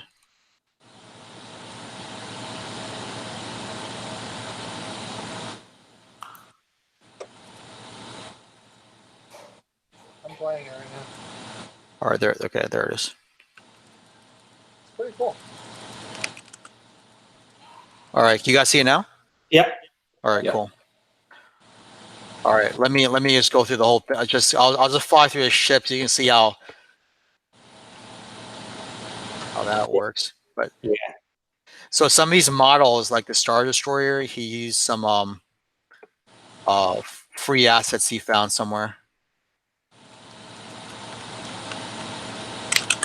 But I mean, it's kind of cool though. You can make something like this in 5 days, right? You know, and do it with zero budget And without any programming skills. and now this might just be his style and stuff, but is there a sort of a pictorial or a pixel difference? Because I mean, it looks different. I mean, obviously it's part of what you do in 5 days and what you focus on. And this guy's a graphic guy, so he's going to be focusing on the graphics. You know what I mean? So I'm wondering, is there a big difference visually between Unity and Unreal? Yeah, I mean, basically Unreal has a much better lighting engine. So it's got like almost like things that you could do baking with baked lighting in Unity somewhat. Unreal does it more in real time. But right now I'm actually hitting the space bar to turbo. So he did have some gameplay aspects too, to speed up, slow down, obviously moving around. So it is still a game. But yeah, that's one of the things that people pick up on pretty quickly is I mean, Alt for this right now. Is the concept of the visually appealing aspects of Unreal Engine, especially, you know, but the thing is, there's all different levels of doing that as well. Where when I showed this to one of our friends, actually got hired by Unreal Engine 4 months ago. He came from our Unreal Florida user group, and he got hired. And he used to do like a real time live productions, like concerts and things like that. So he'd use Unreal Engine to control the stage lighting and all the like graphics and stuff. So we used to do joint meetups to do like show how to do some of that, comparing Unity versus Unreal and stuff. And yeah, there's definitely a qualitative difference with Unreal. But some of the things that a lot of people on this call are doing, it doesn't make a difference. Like real-time lighting for Magic Leap, for example, Magic Leap can't even display it anyway. So you can have the most photorealistic thing. It'll look exactly the same in Magic Leap. So it also, you know, something that's components, plugin based type things, that's definitely easier to do on Unity. So for us as developers trying to implement different things like blockchain. Basically, a texture map's a texture map, and what you're wrapping on, and then it renders it out to whatever it's dealing with. So as long as it's got, I guess the quality of the look now is in the design of how you texture map or what you do in that sense. Right? No, it's actually in the lighting engine mostly. I mean, there's a few other things as well, but the lighting engine is the big thing. Is to make something photorealistic, and that's actually definitely in the engine itself. So, you know, we could do that. You know, maybe one day do a Hello World type thing. In both things, you'll see the same 3D objects that we get from a free assets. Put one in Unreal, put one in Unity. You can definitely tell which is which. I have a friend that does Halaron, a previs for the movie industry, and then as they started to get into and realize that all of a sudden they weren't previs, they were actual production, the whole lives started to change. And he's moving into this sort of direction because it's just like shooting a movie, and it's just like the previs was, you know. And so only now this is ultimately you just build it and there you go and you start your movie.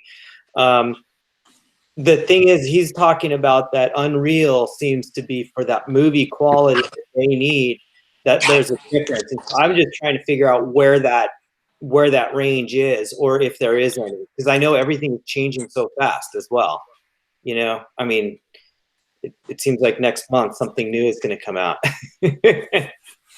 Yeah, I mean, the good thing about what we're doing, but you know, as far as like a lot of people on this call, you know, is, you know, we're developing tools and things. So there's like and a many more Unity developers in the world than there are Unreal developers. Mhm. So as far as like the addressable target market, the total addressable market, making it a plugin for Unity, and plus Unity seems to move a lot faster.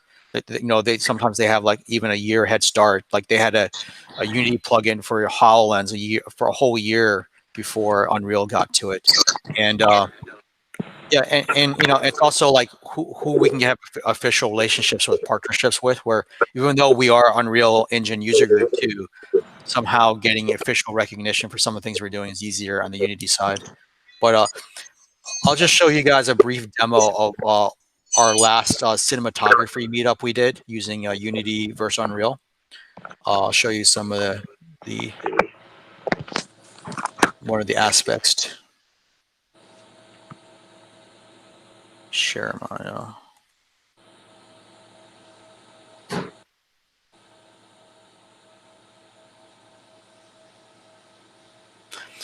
So here's an AR demo. Here's an AR demo. I think Juan will appreciate this.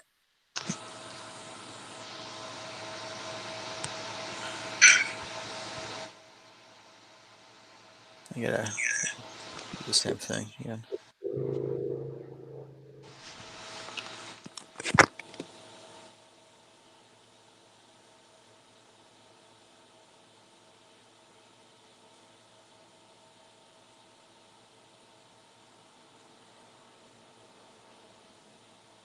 Yeah.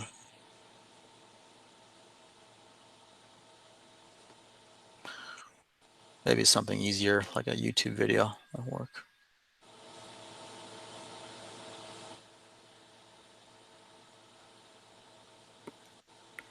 So she was our guest last month's meetup.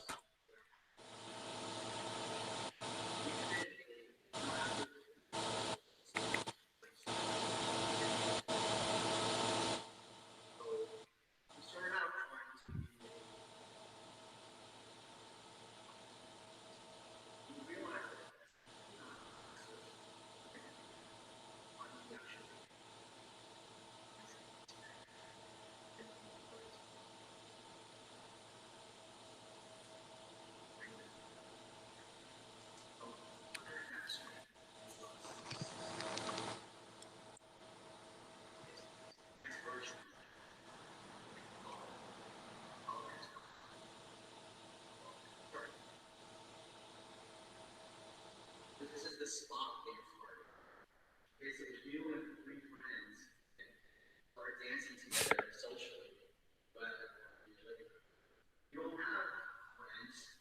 But this spot can be your friend. So, and you can actually record your best dance moves. Record.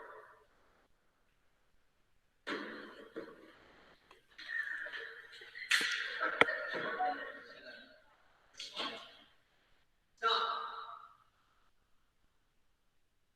Play. Just like that. You're breakdancing.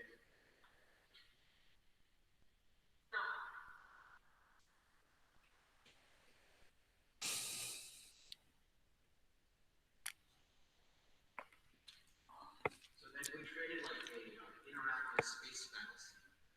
So you can control Starship Enterprise. So we had time to basically create like controls and stuff.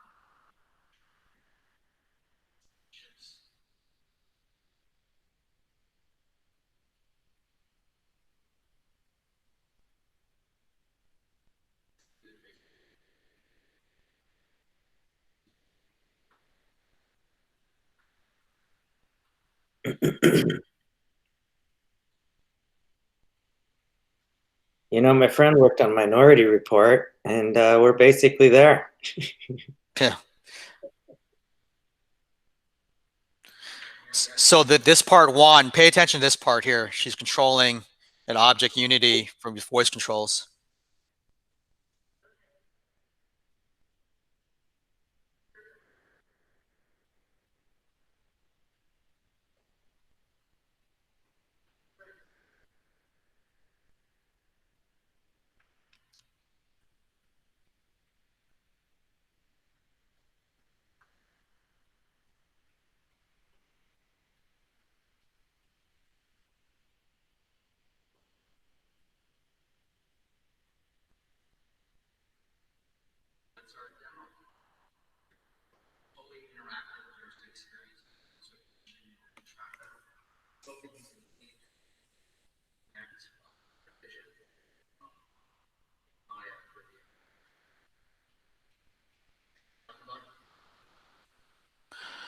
Yeah. Anyways,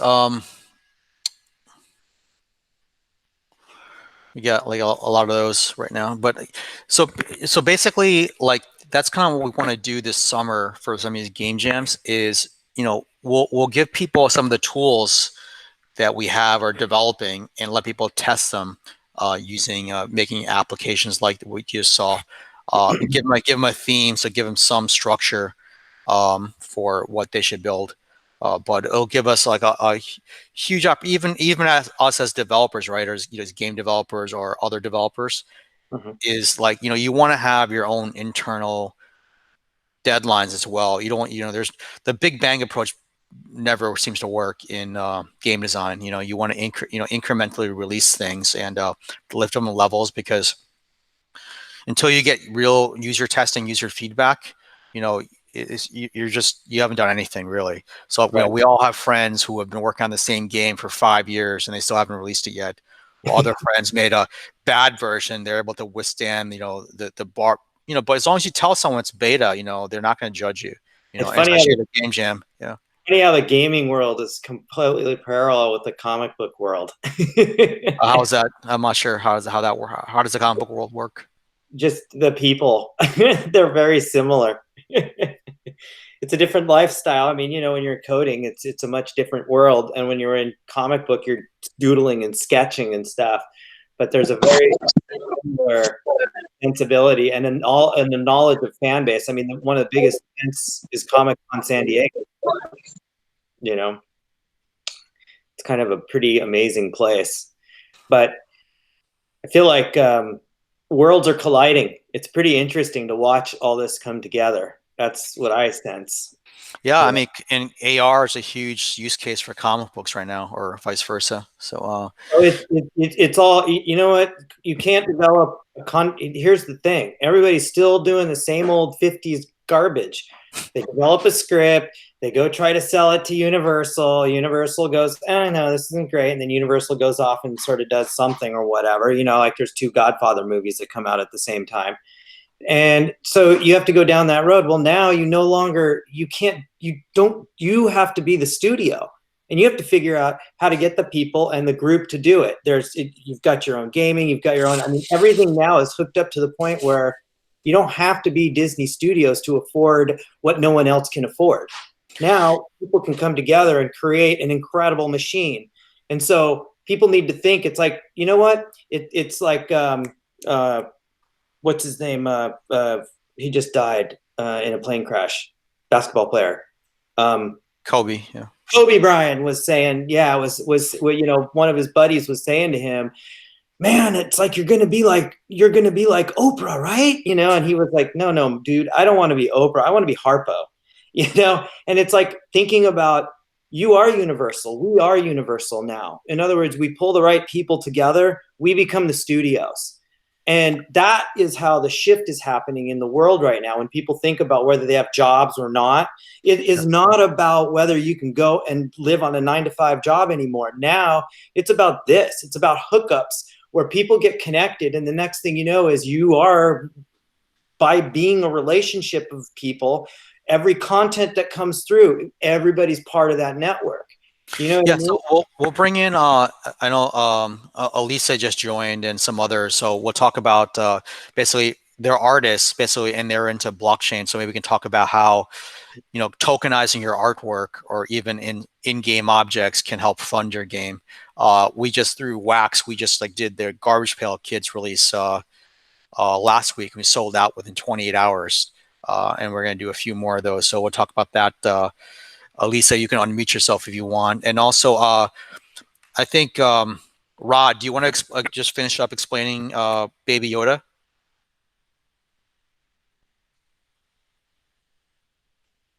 You can share. You can start your video as well, Rod. Sorry, I had to unmute myself again. Well, I brought it up just real quick, and I'll show you kind of. Let's see, maybe is it okay if I share my screen? Yeah, go ahead. Share your screen. All right.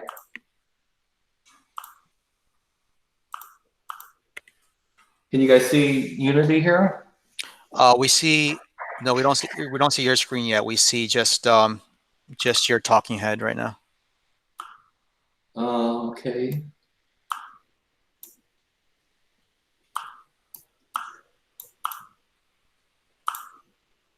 Sorry. Oh, there we go. There we go.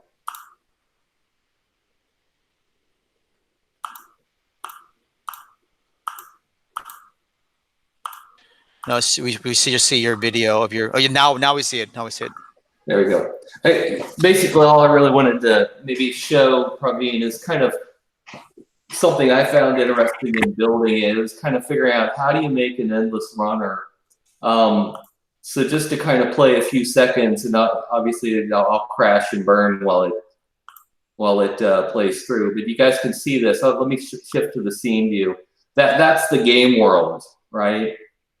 And for the few seconds that it'll end up running, you'll see everything kind of coming at the player, right? See how the player doesn't move at all and everything's coming at it? That was the interesting learning thing that I got out of the Game Jam Challenge is basically how to construct the endless runner aspect to it. So that's actually something interesting. Like Scarlett and Paul and Phoenix, Jeffrey were on a call with us earlier this week talking about Tilt 5. Tilt 5 is going to be augmented reality tabletop gaming. So that one perspective, the God world perspective, would have been great for a tabletop version of this game for Tilt 5. Yeah, I'm kind of looking forward to that. That's exactly where I kind of want to go with this game in a way. Is maybe that's next. Maybe something where you can look down at like an isometric angle and play the endless runner, because you're seeing essentially the Tilt 5 table. That's a static, like rectangular square, and that's your view into the game world, right? So if you can fly your plane around and everything's coming at you, you're basically simulating an endless runner. Yeah. So when they send out the devices, and I got one on order. I know you got one as well. And their CEO, Jerry Ellsworth, did offer to give us a special section on their Discord chat for Unity, which we would probably be the only ones out there right now. And then also when we do a meetup, she'll come on, and other developers from her group will come on and be in our meetup with us. So yeah, let's do that. Maybe you can be their flagship game when they start announcing. They've got a few cool ones that are already coming with the game. So I think we'll have to take some inspiration from some of those. Some of them are strategic games. Some of them are racing games, right? Where you have multiple people on the same track, and you. But I think though they would promote people who are part of the indie dev community. Oh yeah, yeah, I would love to be part of that. Because those are the people who are actually going to be buying headsets and stuff. So. Yeah, yeah. Or just people, just from their basic DNA, their company is they're all makers and hackers. They're always like every weekend she's basically trying to tear apart and rebuild a Commodore 64 or something. Yeah. Yeah. So Phoenix, do you want to meet yourself? Talk about what you wanted to do with Tilt 5. Sure. How you guys doing? Can you see me? Yeah, we can see you. Awesome. Tilt 5's been on our radar for quite a bit. When Ron and Paul and a handful of us all got together down in Sunny Isles, and we started to think what is Magic Leap going to be for all of us, and to which capacity are we going to be able to interacting with it? Is it all business, or is it going to be games?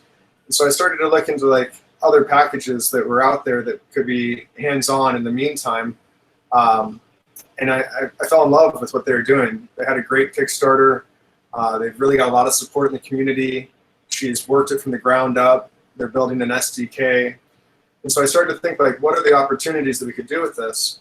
And so we brought Andy out a handful of years back to the Lovebird, as well as a couple other people with something called X the Game. And so it's a business development tool that has a set of spheres and circles that can have any imagery on it.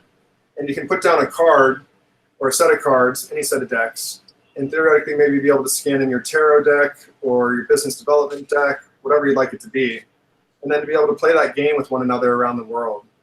And so something that we've been, we're hoping to bring here with a hackathon and to work with everyone here in this chat, and specifically, seeing what's coming together with Discord and Tilt 5, it really opens up some opportunities. But Andy has a group in Indiana, and so she bought the Pause Institute, where they made the Garfield comics. And so she's got some interest in X the game in Tilt 5. And then we've started to go speak with Matt Trask, and we look forward to speaking with Dr. Hahn about having Tilt 5 at the FAU and AI Robotics Place University, and then being able to tie that back down to XR Labs. So being able to create an interactive space amongst one another and to start doing those focus groups and see what type of debugging. Yeah, actually, and I think we don't have to wait actually, because we're all about not waiting and yeah, not if things are all like ready and easy, we waited too long, right? If things things got to break in order for us to realize we did it at the right time. So one of the things the reason why Jerry and her other team at Tilt 5 really are excited about working with us is we offered to do game jams, hackathons, meetups with just their SDK before the hardware is ready. So they're going to give us a special build of their SDK that we can make games and other things for it too in Unity without the hardware. So we'll basically have first mover advantage. So anything we make, if we make the first Tetris game for Tilt 5, everyone else coming from end of time will be compared to us. We'll be the first person on Wikipedia and all that stuff too. So we'll have first mover by definition because no one else is going to have their SDKs before us. So. I'm all about it. And so I'd like to introduce somebody by the name of Ron. He was in our chats a year and a half, 2 years ago, and we lent him a computer, and he went right off and bought his own computer and started diving into it, and has been in contact with them a little bit. And so he's a little apprehensive because he doesn't know how to code and stuff. And so something that I've really loved about your community and how you've enabled this space for everyone is you take people on from all levels and you really give them a hands-on experience, and they walk away with something, an accomplishment.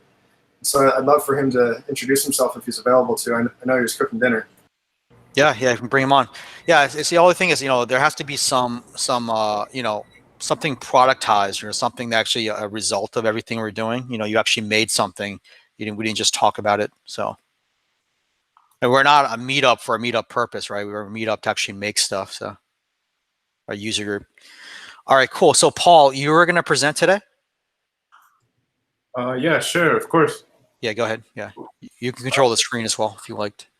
Sure. And we can reintroduce yourself. Some people got on the call later. They didn't get your first introduction earlier. All right, awesome. I'll just do another quick introduction. My name is Paul Bronstein. I am the founder of XR Labs, formerly known as XR Miami. And we're a community of artists, developers, entrepreneurs who want to bring XR technology to Florida. And along with our partners with Praveen and with Unify and everyone and the Blockchain Center, we want to create a labs concept where we have physical and virtual experimentation of SDKs, applications, mixed reality components, and we want to use it to also help out our local partners and companies to be able to take these applications and develop applications and things like that. So I want to present to you a few things. The entire screen, okay. And thank you again, Praveen. And I just want to show you how we started. We started as, are you guys seeing the screen? Yeah. Okay, we started 4 years ago as VR Miami, and we changed to XR Miami. And our core values, what is to create as I said, a strong community to take all these technologies and create virtual worlds. And we evolved to become XR Labs now. And we did a few events with Praveen and the whole community with Magic Leap, and we did a few presentations. And we got the engine started with all the people we work with Phoenix. With Jeffrey, with Gabe Jones, with Juan Carlos Gallo, with Juan Rivera, and we basically crystallized this community so we can work within the bounds of having the right technologies and the right software and hardware, and be able to provide our partners and businesses the latest access to leading edge XR technologies. And given in the times we're in, it's a great opportunity for us to segment that. And right now we have a Discord channel which we want to launch, and we want to have this system. Yeah, why don't you put the invite in the chat if people want to join your channel? Of course. I'll copy that. And we've been brainstorming and kind of brain dumping a lot of different bots and information to kind of take this whole approach of it's not only about 3D.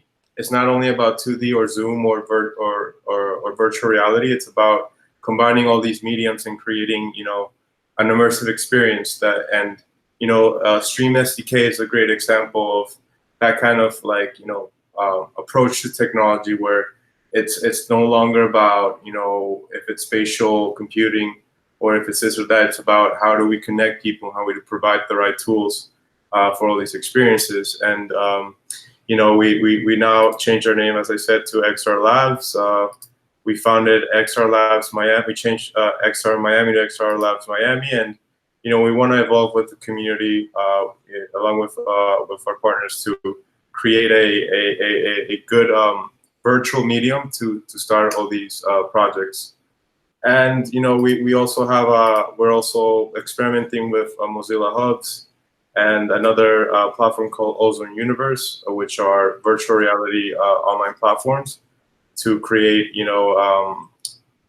virtual worlds and also to import mixed reality assets into these worlds so we can enable people to have virtual assets and tools to either work or to be trained for a job or to learn. And that's why we have, it's great that we have Ronaldo here, because we want to create a chemistry kind of experience, and we want to provide these tools for the community.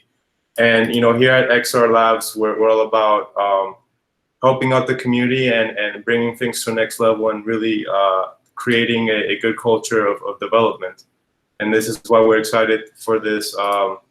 For October, we're gonna have a hackathon with StreamSDK with X the Game, and we want to create as Phoenix stated, a X the Game mixed reality board game that would have blockchain-enable backend features and will allow us to have cross-space play between users using tactile tablet systems or virtual systems of input.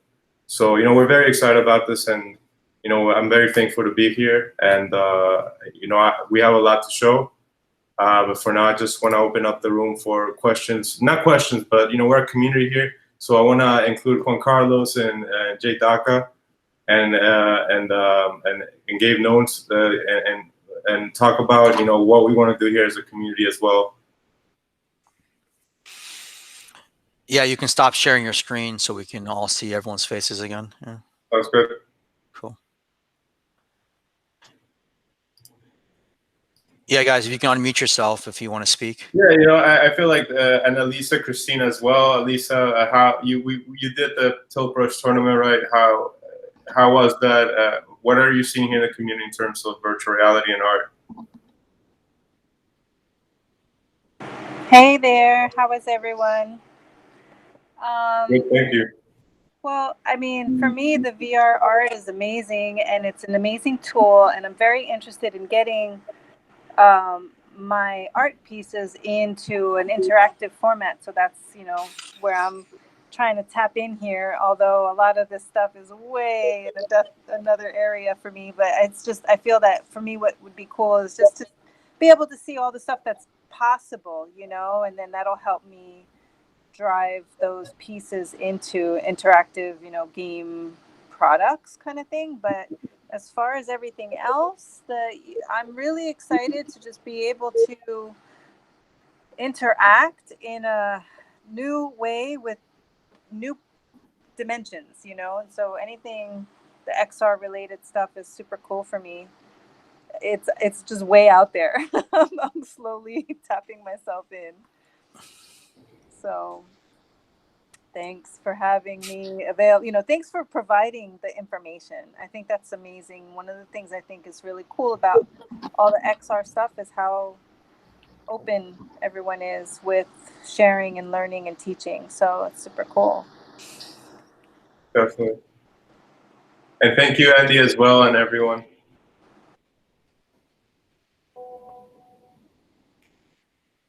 And also, you know, we've been talking, Scarlett, how has been your experience in the XR, you know, seeing XR, the XR community be formed in South Florida, and also with spatial technology and all that? Absolutely. So I specialize in ecosystem developments, and what I've seen so far is a huge acceleration growth in terms of the spatial computing aspects, and more importantly, more of a tech innovation, everything from VR, AR, and mixed reality. So there's definitely your big startups such as Magic Leap, which is based here in Florida. And we definitely see a lot of innovation, and it's been cultivated over time. What I like to see more of is women in tech. We're seeing an increased amount of women getting into these fields, which is very exciting. There's a lot more diversity now, I see. And especially, you know, as there is a lot of intersection of technology that's happening here in Florida.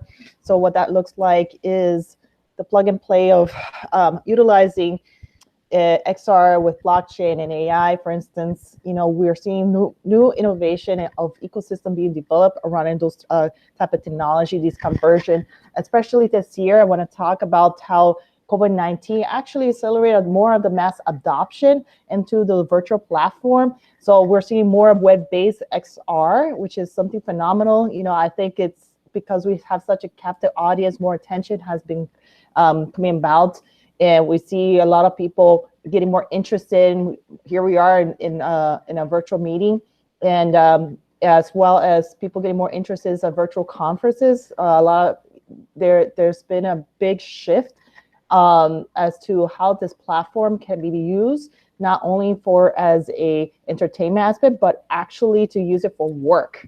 So we definitely this year has really set the new norm as to what can a lot of this new technology can offer going from this day forward.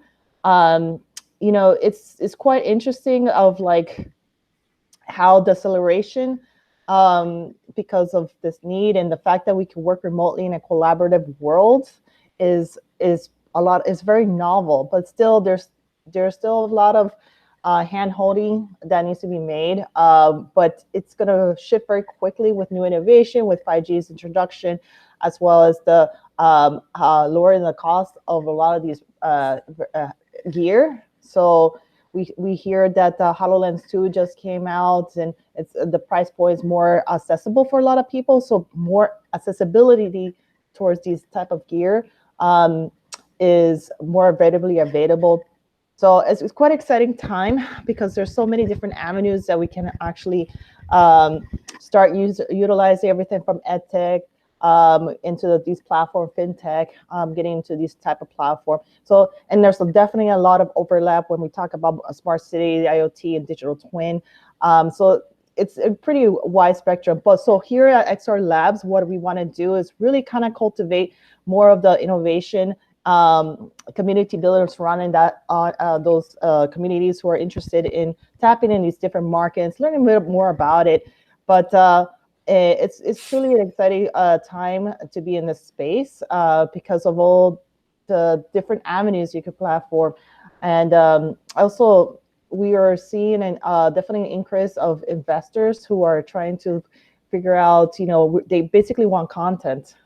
They want to see people utilizing their gear. They want to see people interacting. So there's definitely been a bit of an increase here in South Florida, thanks to people like Praveen, who's really opened up and been building a lot of the tech ecosystem here in South Florida, along with all the type of community. So I really want to applaud to Praveen, who is really pushing a lot of the community building that's happening here.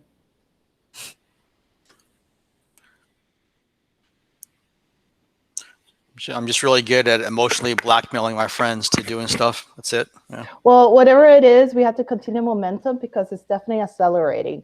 And I want to emphasize the fact that to start inviting your friends and family who maybe express interest in these type of platform, everything from Florida Gaming Association, just reach out to Praveen. He could tell you exactly when are the meetups, and really, get your kids and your grandma and pop who wants to start learning about this. These are tools are accessible to everybody. And we hope that if you have like questions, and that's why we're here. Basically, we're very much community. We're very friendly, and getting people on board into a lot of this technology because it can be very intimidating.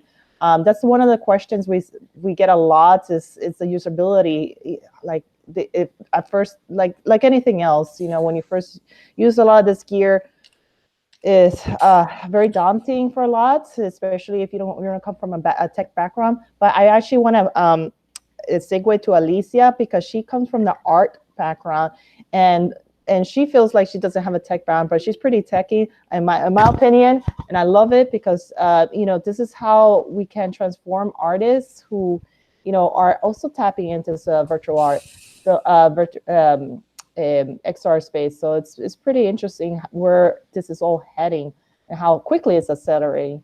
So Great. Yeah, thanks. And Paul, if you have anything else to share, Scarlett, the next speaker. Yeah, thank you so much, Scarlett, for the kind words. Yeah, definitely appreciate it. I know everything we've done with, you guys have been very instrumental, like all the film festivals and game jams, it's always you guys, same people are doing the same things. I mean, not different things, but the same people. It's almost like different actors and different screenplays. But we were going to have Pedram be a speaker tonight. So I know he's already got his presentation already on the screen. And then Art, if you want to show something after Pedram, you're free to. And then we also have open forum. And the open forum is also one we'll turn off the cameras if you guys want to show anything you don't want to be recorded on the camera as well. And we'll end by 10 p.m. So we got 40 minutes left. So Pedram, do you want to take over? And then remember, it's open call for EOS Nairobi. If you ever want to unmute yourself and talk, you're fine as well. Go ahead, Pedram. You can take over the screen. You're muted right now, Pedram. Sure. So I have an interesting project that I'm working on. And I have it running on the robot here. One of the users on here is named Rosie.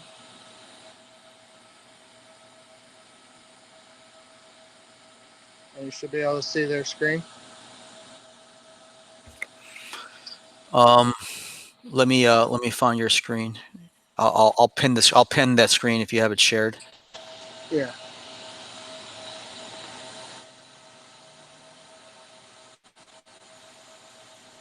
Yeah, we see it.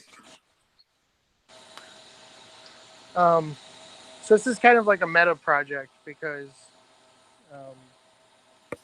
here we have. Let me position this. So are you on FAU campus right now? I'm not, but that was kind of an idea that wanted to try to make where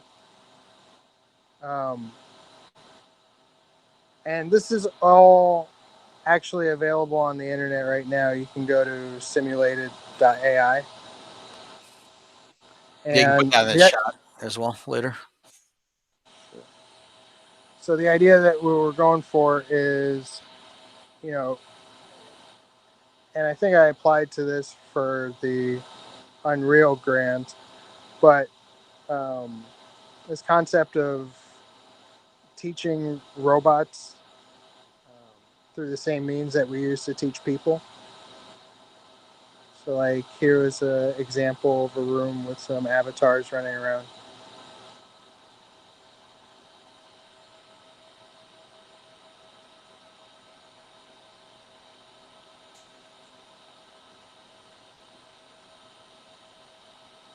So like a lot of these aspects are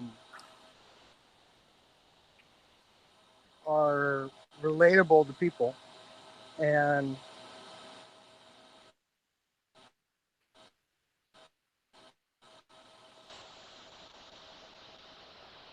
the interesting thing is the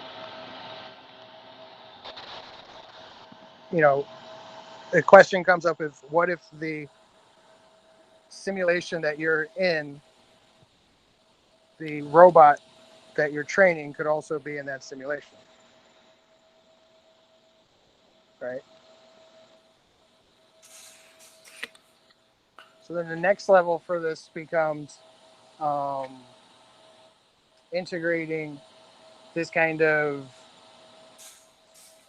I guess you could say, streaming SDK to create this unified experience between the robot and this shared environment that it's able to walk around in. So those avatars in the classroom, like what were they representing with the teacher? So the idea with the classroom is, and this is kind of an extension of a project that we're about to release related to teaching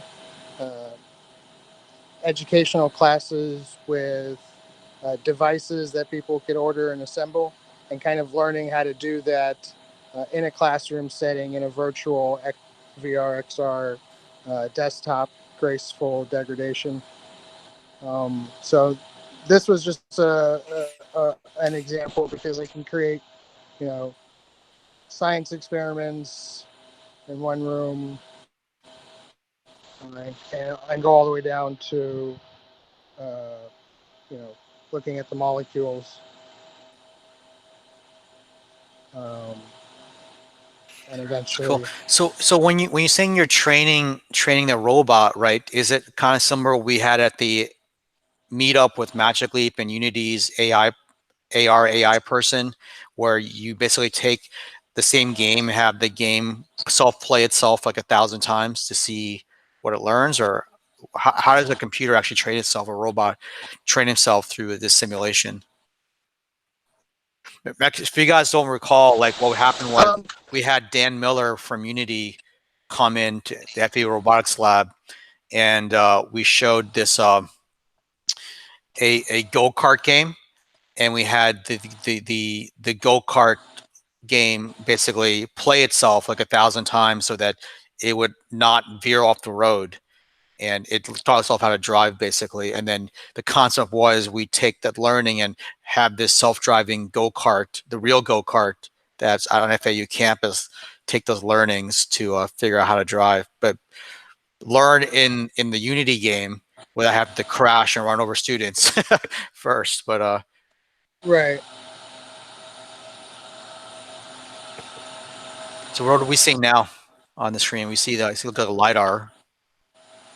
Yeah, so this kind of becomes another approach, I guess you could say, to distributing the volumetric data, the LiDAR data, and doing it in a way that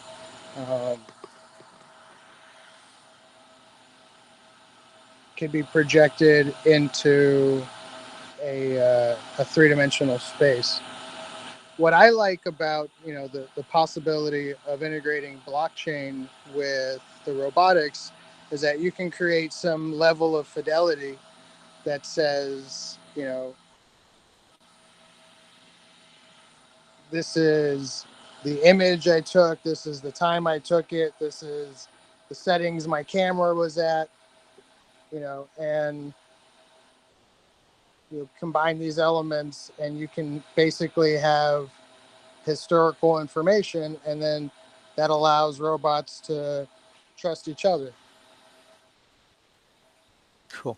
You can see I just turned on the the lights. Yeah. So Gideon, can you unmute yourself? Gideon from Montreal. Whenever he gets around to it, he was talking about creating blockchain games, but starting out with 2D and then moving on to 3D. Hi, can you guys hear me? Yeah, we can hear you. Yeah. Okay, perfect, Once you perfect. jump in, because we started talking about blockchain again, and we've been quiet Yes. pretty good. Yes. So so for us, we have been trying to get a blockchain fully integrated into the game. We've been working on it over the past 2 years. Most importantly, too, is to try to bring blockchain to console gamers. So far, a lot of the use cases we have seen have been more on web or just limited to mobile. And I'm from develop over the years. I've been developed a lot on consoles, so Xbox One, PS, PlayStation, and all the genres. So we wanted to bring this kind of like this a big use case and opportunity for them. And the most obvious one is a leaderboard, which is kind of like the obsession when it comes to multiplayer games. Where do you rank? And a blockchain allows you to do this. In a way that you don't need it like a central authority, which comes in very nicely for when you're talking about esports. A lot of the times you have to, how do you say, defer to a central authority when you're trying to do esports, because when people set up their local games, you can't really determine what the level of quality is. So by integrating blockchain, you can have all these different leagues that can be independent, but then the leaderboard is a good reference that could be used in the way the games progress. So our first game we've been working on is a top-down 2D game, and we also want to bring Afrofuturism to the gaming world, like change the thematic a little bit, bring a whole different aspects for gamers, and we kind of like settled on something that brings a bit of the West African theme, but also space. So this kind of like a reference point, because space is still something people can relate to, but at the same time Can you too. share your screen and show some of this? I'd love to share some of this actually. Just give me 1 second here. That's fine. So yeah, why don't you present and we'll give you 5 minutes. So there's plenty of time, right? 5 minutes too. It's just messing. So Pedram, so Yeah, it's exactly. Yeah. So yeah, we'll let Pedram finish up, and then you can be our next presenter after Pedram. So Pedram, so on the lower right hand side, no problem. Yes. is that the Okay. actual, is that your garage door? Or what you see, like it seems like there's an arrow pointing front. What is that? Oh yeah, no, that's the that's the direction that the robot is sitting right now. So you're talking about in that red section where the So like I guess the concept is like, does it, so basically you're creating the virtual world in a 3D model in Unity or Unreal, and then you have the robot basically run around in a 3D model, but the 3D model is similar to your real world driveway or the garage. Is that what it is? exactly. Oh, that's cool. So basically the fidelity of the simulation in the robot's model should match, with the virtual environment, and the closer to that it is, the more elements of it's able to capture, then the more we're able to have explainable AI that lets us know, what is its perceptual capabilities. And in this case, we're compensating for, cases where it doesn't have light in the background, like it did before I turned the lights on. In those areas, it leverages more time of flight cameras and more things like that. But ultimately, what it's trying to do is do the same thing that I think games are, which is to capture that kind of fidelity of real life and make it something that you can control. So the element that allows me to do that with, Unity is actually a reinforcement learning library that's called ML Agents, and me and Yeah, they Jeff just finally came out of beta. Finally, it's been out for a while, but finally it's actually released.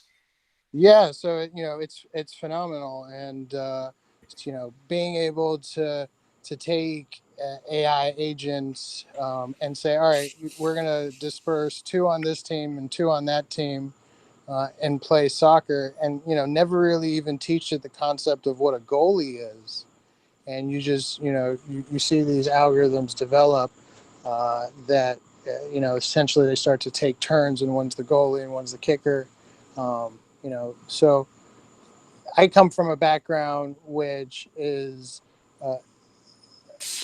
looking at distributed systems and how to scale them with the databases, but also kind of, I think a little bit informed by Chinese martial arts, where the perceptual aspect that's related to, running a predictive algorithm is kind of not the only thing that you need. You also kind of have to be able to feel what's going on, and that's one of the newer, I think, areas of robotics and technology, and I think Unity is being kept in the loop, so to say, rather than everything being done on just Gazebo and bypassing Unity for simulation.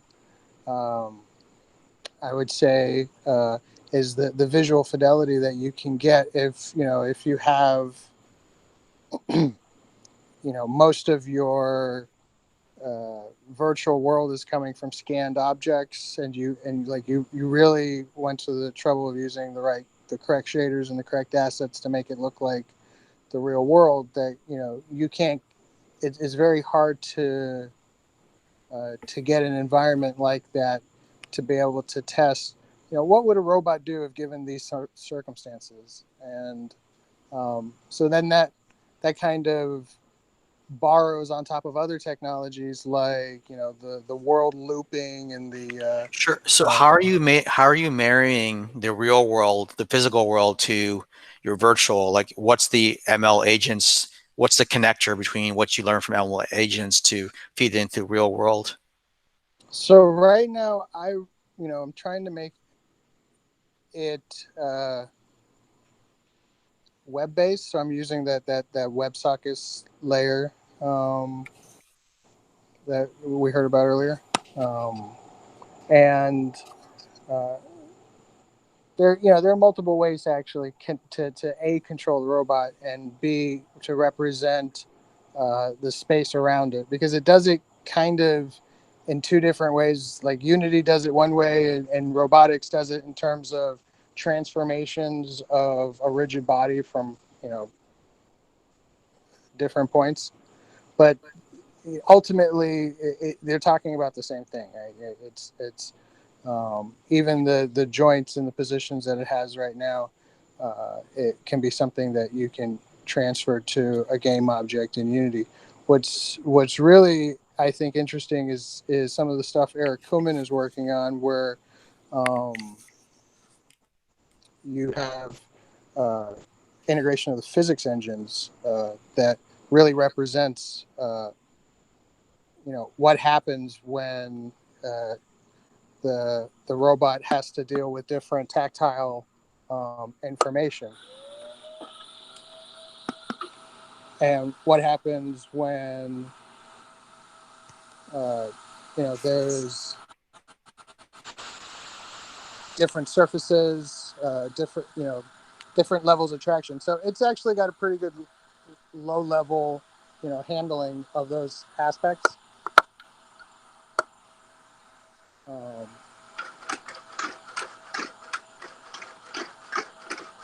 So we see your dog now, your robot dog. Before we couldn't see it because we had your screen, your presentation screen on. So can you introduce the dog? Sure. So this is the the newest robot, and it's a Ghost Robotics Model 3.7, the Cognitive Robotics Laboratory, and we have named it Rosie. And the the main difference between this version is additional pressure sensors. So you're trying to play Teenage Mutant Ninja Turtles on Rosie's device? Oh yeah, we were playing Ninja Turtles on a robot. Wow, that's pretty meta.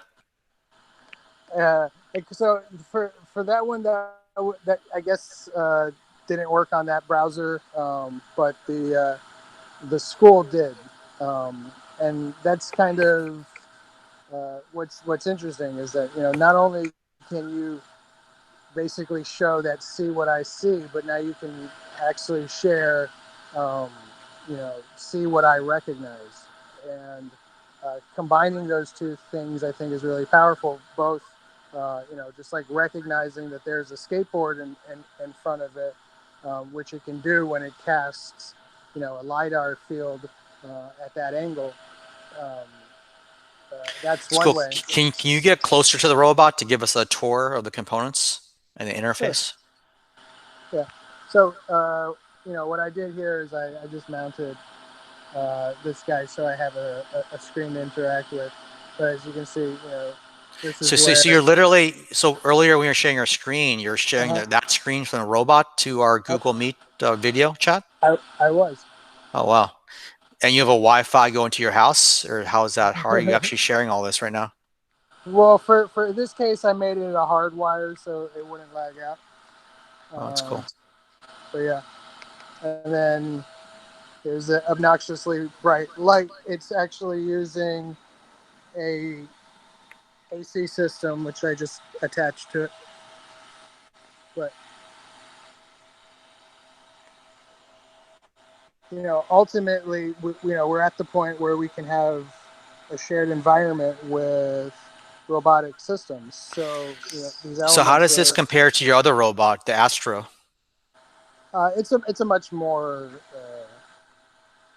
improved low level stabilization, like by far. Cool. So this element that I've added here is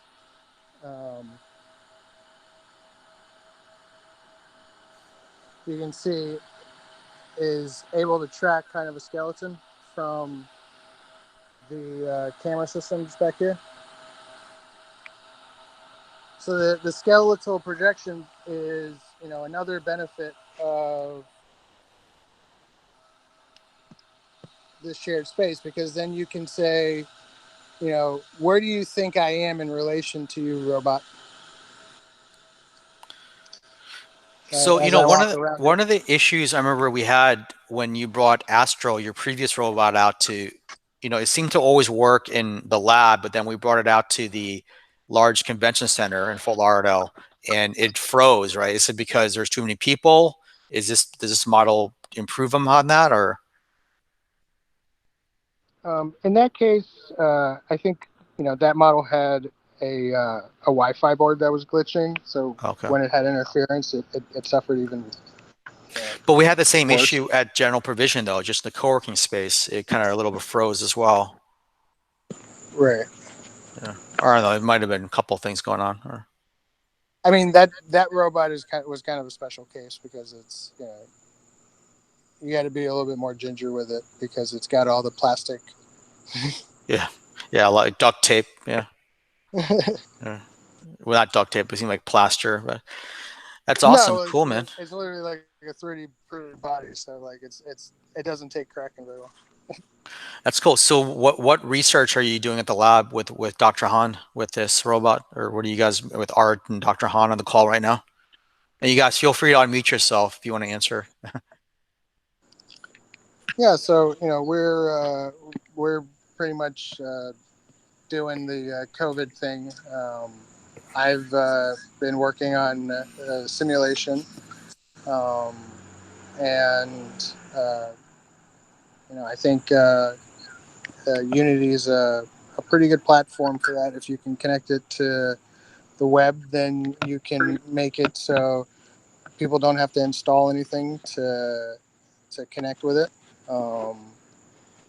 And the kind of things that I think robotics needs is, more simple interfaces to it, more things that are, in this case, positioning my video image with joint positions and connecting my skeletal structure together is kind of like an augmented reality. I want to see that expand to being things that are highly portable and allow it to be safer around people. It's awesome, man. Yeah, great presentation. Yeah, thanks for coming on tonight with short notice. I told him literally, I texted him at 2:35 a.m. last night, asked if you want to present. So yeah, great turnaround. Thank you so much, Pedro. Thanks for reminding us there's other other people working on projects that we're interested in. So Gideon, are you ready to present?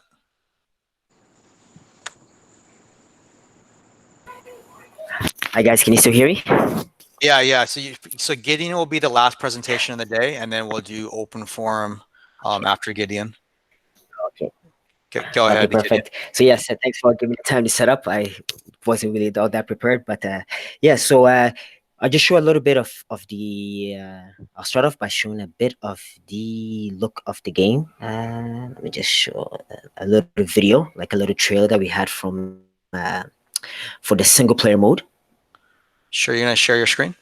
And then I'll just show, yeah, I'm gonna share my screen, and then I'll just show a little bit. I'm on my tablet, so it's a bit slow, so just be patient with me. Sure. Okay, I think it's okay. I think it's loading. So let me know if you guys can see it. Okay. Okay, so it says, so this is the video of the single player mode, and that we had. Currently, just to give you a little context, we are now developing the multiplayer mode, and we are shifting more to like a battle royale. So this falls nicely in with like the theme that has been going on as of late with the type of multiplayer game, but also fits nicely for blockchain. So we want to be able to have unlockable skins and everything. Is this a Unity game or? Yes, this is a Unity. Okay, cool. This is a Unity game. Yes, that's correct. Yeah. So we use Unity to design the engine. So as you can see, the look is really trying to capture Afrofuturism in space, and the mechanic is kind of like one for this new mechanic where the platform is always moving and you constantly have to jump and to try to stay alive. Yeah. So are you guys still seeing what the little video that is played? Yeah. The YouTube video we were seeing that. Yes, perfect. So yeah, exactly, YouTube video. So this is the so you can see this last part here is the multiplayer game, and then we had an arcade version of it. So different things people can do. So when we rolled out this tech demo, we got a lot of feedback, and people enjoyed the single player, but it was very short-lived. It was like, if you're really good, you could finish it very quickly. So one thing that people really wanted was the multiplayer. And that's what we've been working on. So we've been working to integrate Photon in, which we just kind of like had finished as of late. And so the next part that we're going in is to be able to scale the game, because originally it was a 1v1 multiplayer. So now we want to be able to do a 2v2 multiplayer. And just give me 1 second here. I'm just going to change the screen that I'm sharing so you guys can see the. So Thompson, can you unmute yourself? The little demo. So basically, we have one of the things Juan Gallo's done, and Thompson in Miami and Fort Lauderdale. We actually have 2 African American museums here, in addition to our different film festivals and stuff. So one of the things that Thompson and the Florida Game Developer Association is doing as part of our Magic Leap user group is to do 3D scanning of African American artifacts at the African American Museum here, and they actually had some University of Arizona professors come in and complete that project, but they open sourced into all the 3D scans. Basically, they're on Sketchfab now. So you can actually import all these artifacts we have here in Fort Lauderdale area into your game if you want. Okay. And we can show it here on the museum tour. And one of the things Juan Gallo has been doing is, I know he goes to the African Museum in Miami. Can you guys still hear me? VR events there. Yeah, I can hear you. So if you guys can jump in, if you can talk about that if you want to. But yeah, go ahead. You can show your game. Well, they're still muted, I think. Yeah.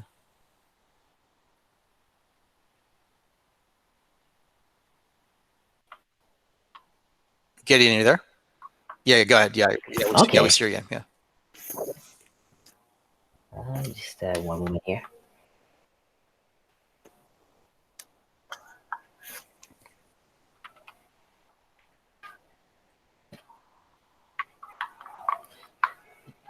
Okay. Yeah, I'd like to hear more. Just give me one moment here while I just get this the game back online.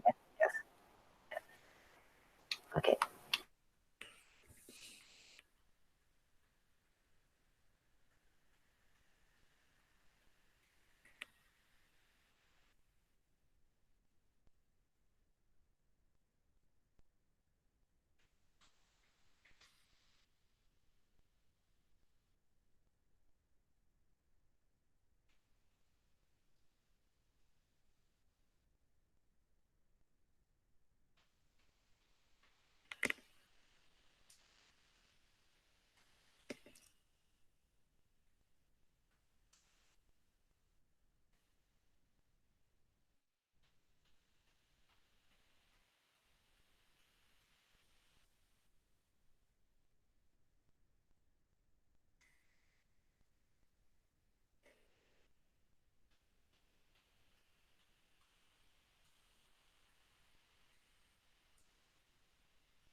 Gideon, we can't hear you if you're starting to speak right now.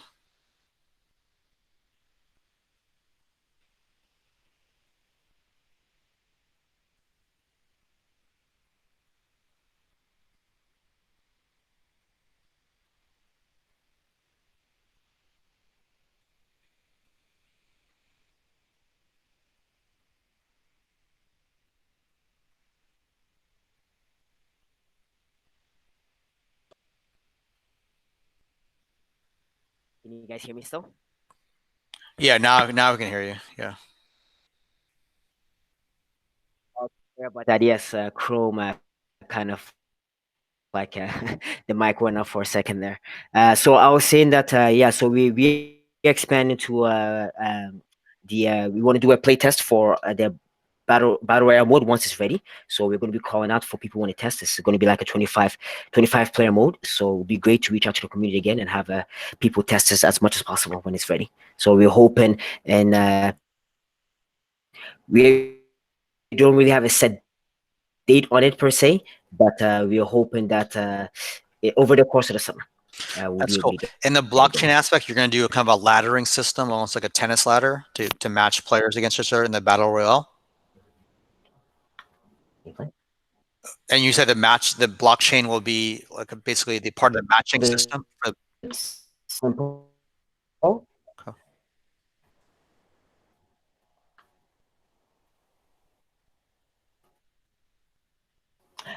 Yeah, it'll be the part of the ranking system. So we're going to use that as the first step is your ranking systems. So pretty much what your level is and the division that you play in. And so pretty cool. And then well, then people can play. Do you want to show like of one level of your game to play? Maybe maybe like bring that together to have bigger leagues and unify. So that's the first thing that we want to do. Eventually, depending on how it goes in the community interest, the next step will be to try to get Sure. Can you show Can you some guys of your still hear me? code? Yeah, I can hear you. Can you Hi, show can you some of guys your? still hear me? Yeah, we can hear you. Can you show some of your code Oh, for okay. your Unity project? Yes, just give me a second here. Let me see if I can load it up. Here, just one moment here.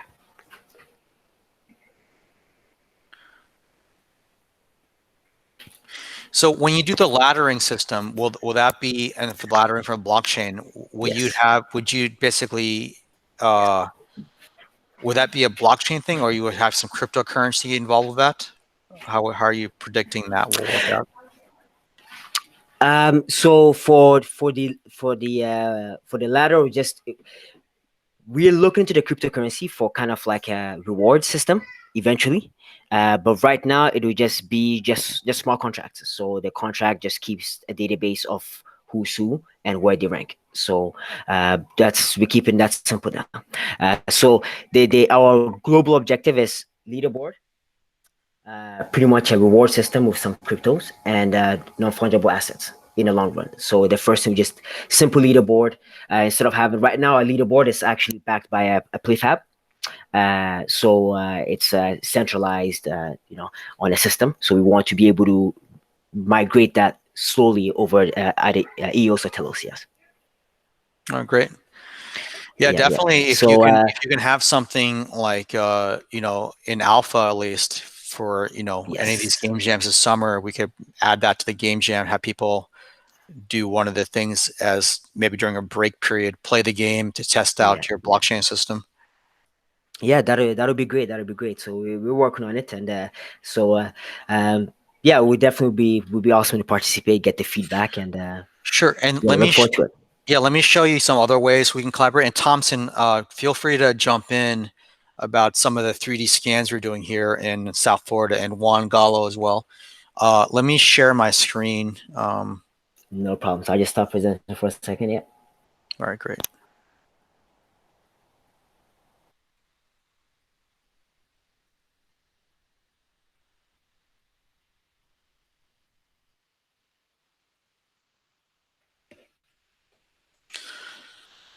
So this is one of the things that I'll show you, that we actually had a job listing that Broward County funded to 3D scan these devices. So let me show you that.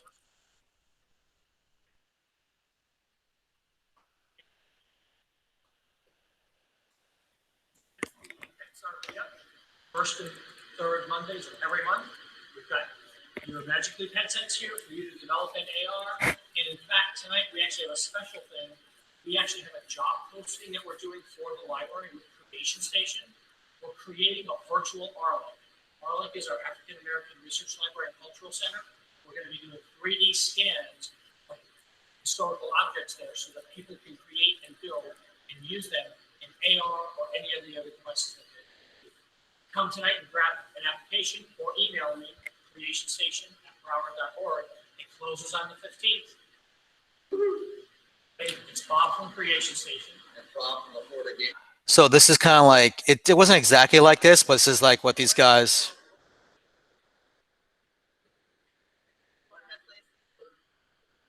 It's Paul and Scarlett.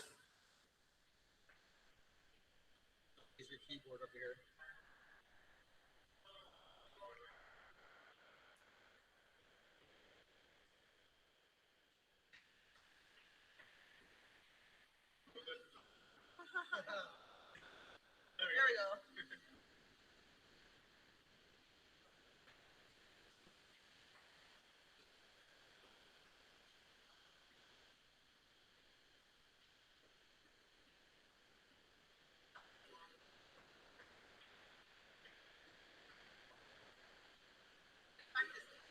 Actually, the X, Y, and Z item, that's what the grid system. Oh, cool. So it did a partial scan. Okay. It didn't quite grab the whole thing, but I think that's just kind of go to like, no, it just needs multiple scans. Multiple scans, yeah. Awesome. That's pretty quick. So let's go ahead and try that one more time. So you capture. Is this better at square objects as opposed to round, or is it not supposed to matter? This is a Hewlett Packard scanner. No, it's just analyzing workflows.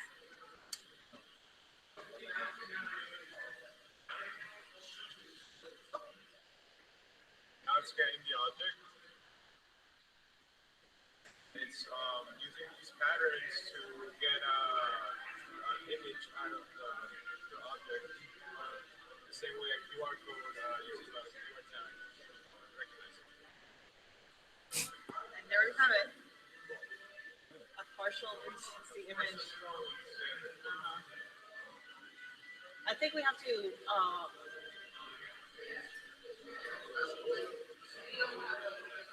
That's kind of like photogrammetry or something. Yeah, and then this is the actual location of where the scavenger hunter things are going to be. That's actually a robot right there. They had.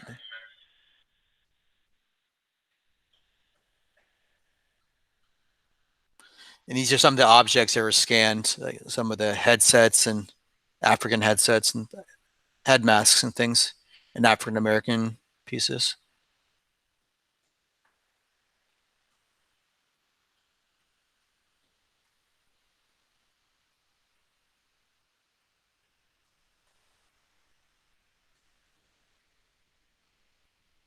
So they scanned all those devices. So I mean, all those things are actually on Sketchfab now, so we can send you the 3D models for your game.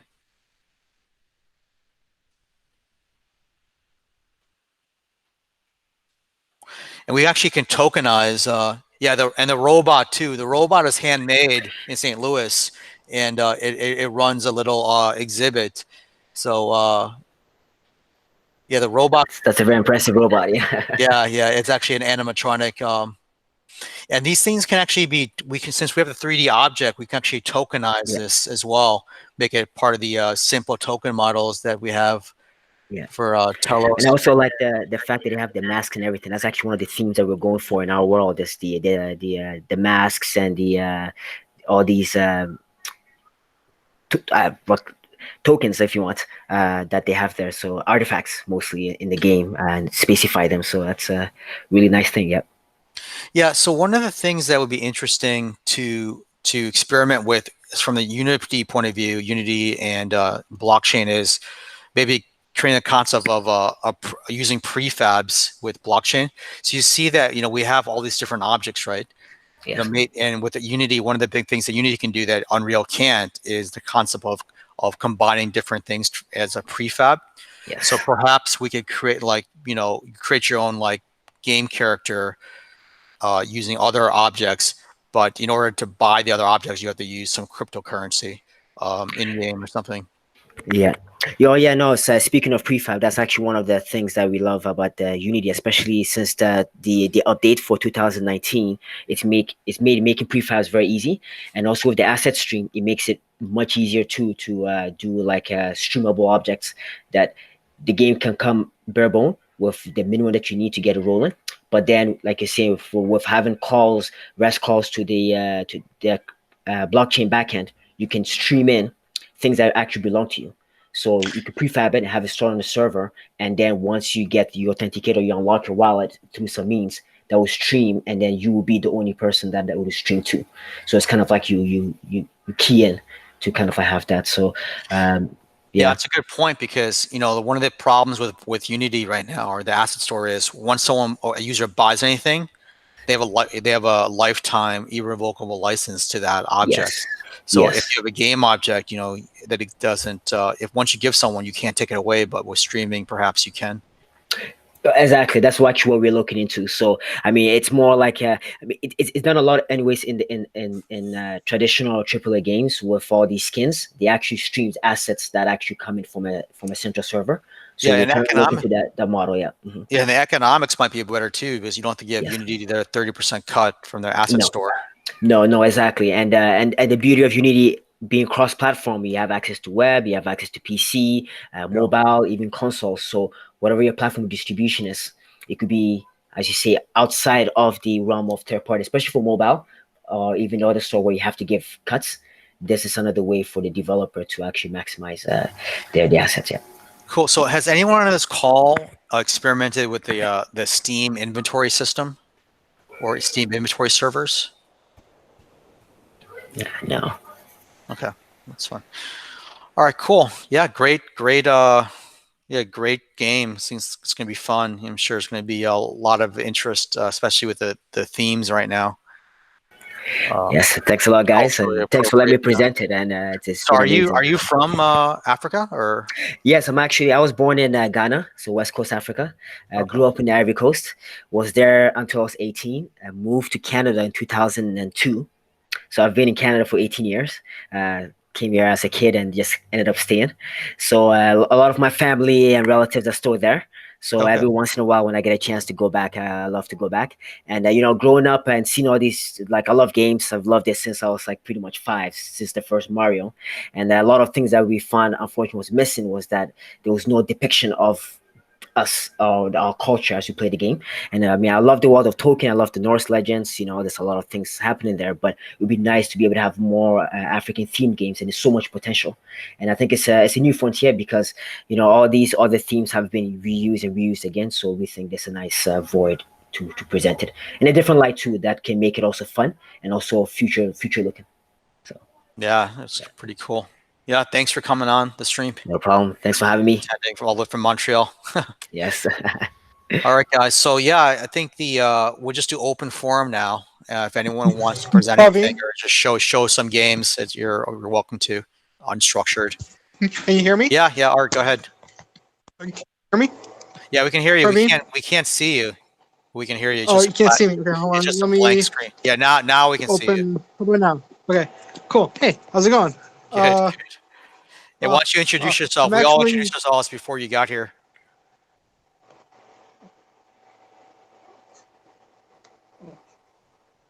I am Art. I do a bunch of different stuff, mostly mechanical engineering and blockchain type of things. I'm also part of the MPCR lab. I'm actually here now, in fact. We're 3D printing some face shields for like medical staff. I don't know if you can see them. Can you see these? Yeah. So these are like face shields. We have like these ones here just finished. Let's see where we. So I can actually show you. These guys are just about to pop off.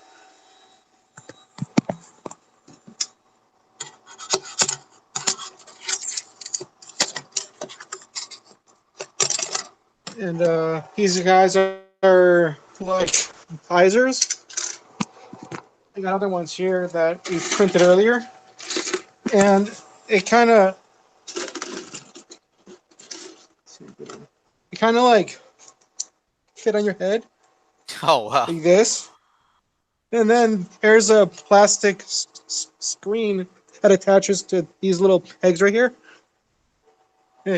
And that's like a face shield for medical staff and whatever. Oh, so it's actually an entire face shield, not just the mask. Oh yeah, full face shield. So this would go on top of a mask. So it's like for fluids and stuff. It's not for like everyday people. It's like for medical staff who are like doing medical work. So we're printing a bunch of these things here at this lab. That's cool. And then is it like what's that? How do you clean it, or is it like do people disinfect the face shield on They their can own? clean it by just, I guess, bleach, just disinfectant, Lysol. You can't heat it up too much because it'll turn like soft and it'll just kind of like melt. Lysol though can clean it. Maybe like alcohol, just kind of spray it. I don't know. It's plastic. However you clean plastic. Yeah. Nice, man. So which hospitals are where you gonna who's gonna get these? I'm not sure yet. Probably like firefighters. That's mostly the people that I've been talking to so far. But I'm not exactly sure yet. Okay. Yeah. I mean, well, Broward Whoever Health. needs them, I guess is the answer. Yeah, Broward Health follows us on Twitter, and my dad is a trauma plastic surgeon. He teaches at Okay. Nova Med School, so I'm sure we'll So find some he knows takers. about face shields, right? Yeah, and then surgery they have to have, especially in the wound care center too. There's a lot of Oh yeah. splatter. Yeah, great job, man. Yeah, you've been Cool. busy. Yeah. Is that what you've been working on during the lockdown? Or? That's basically the thing I'm doing here at the lab. But I have kind of my own project now also. That I started late last year, and it's kind of now sort of stagnant due to COVID. But it's a blockchain artistic token. So it's a token for a piece of graffiti that's in Miami, and we're kind of experimenting doing a tokenized physical piece of art. There's a lot of tokenized digital stuff. It started kind of around 2013. That's the time the first tokenized artistic thing started, and they were mostly digital. So like JPEGs and GIFs. We're trying to do a tokenized version, but in physical form. So these tokens, they're going to be on the Bitcoin blockchain. We're actually on it now. The token went live this year, and I can show you a picture of the actual graffiti art. Sure. And when you say physical, you're talking about NFC, or what do you mean by physical? No. So the painting itself is physical, and then the token is blockchain based. Okay. So we haven't had any actual physical tie into the painting yet. We had it like high resolution photo and 3D scanned. So we have the data to do something with that, but currently, as it stands, the tie is purely, it's just a token. So it's like similar, Pepe's, the rare Pepe. That was like the first tokenized digital artwork. And then Crypto Kitties, similar thing. Crypto Kitties have that image, I guess, and then the actual token is kind of like a part of it as well. So this is kind of similar, except instead of like a JPEG or a GIF, it's a physical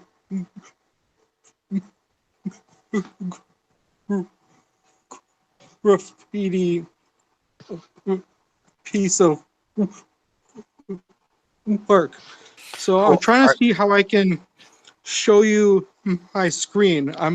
Yeah, on the lower right-hand side, it should be a present now. Although you might be on mobile, you might have a different UI. I'm on my phone, yeah. Yeah, there should be some button to Switch camera, turn on captions, present screen. Start presenting. Start now. Okay. So yeah, we can see it. that's the page for it. It's the pre-Columbian token. This is the actual image itself, and it was painted by a South American artist, and it's in a very historic place in Miami. So this all started, the actual venue that has this painting. Let me show you that. You see that? Yeah. Okay, so let me turn it over maybe. Okay, so where is this actually located?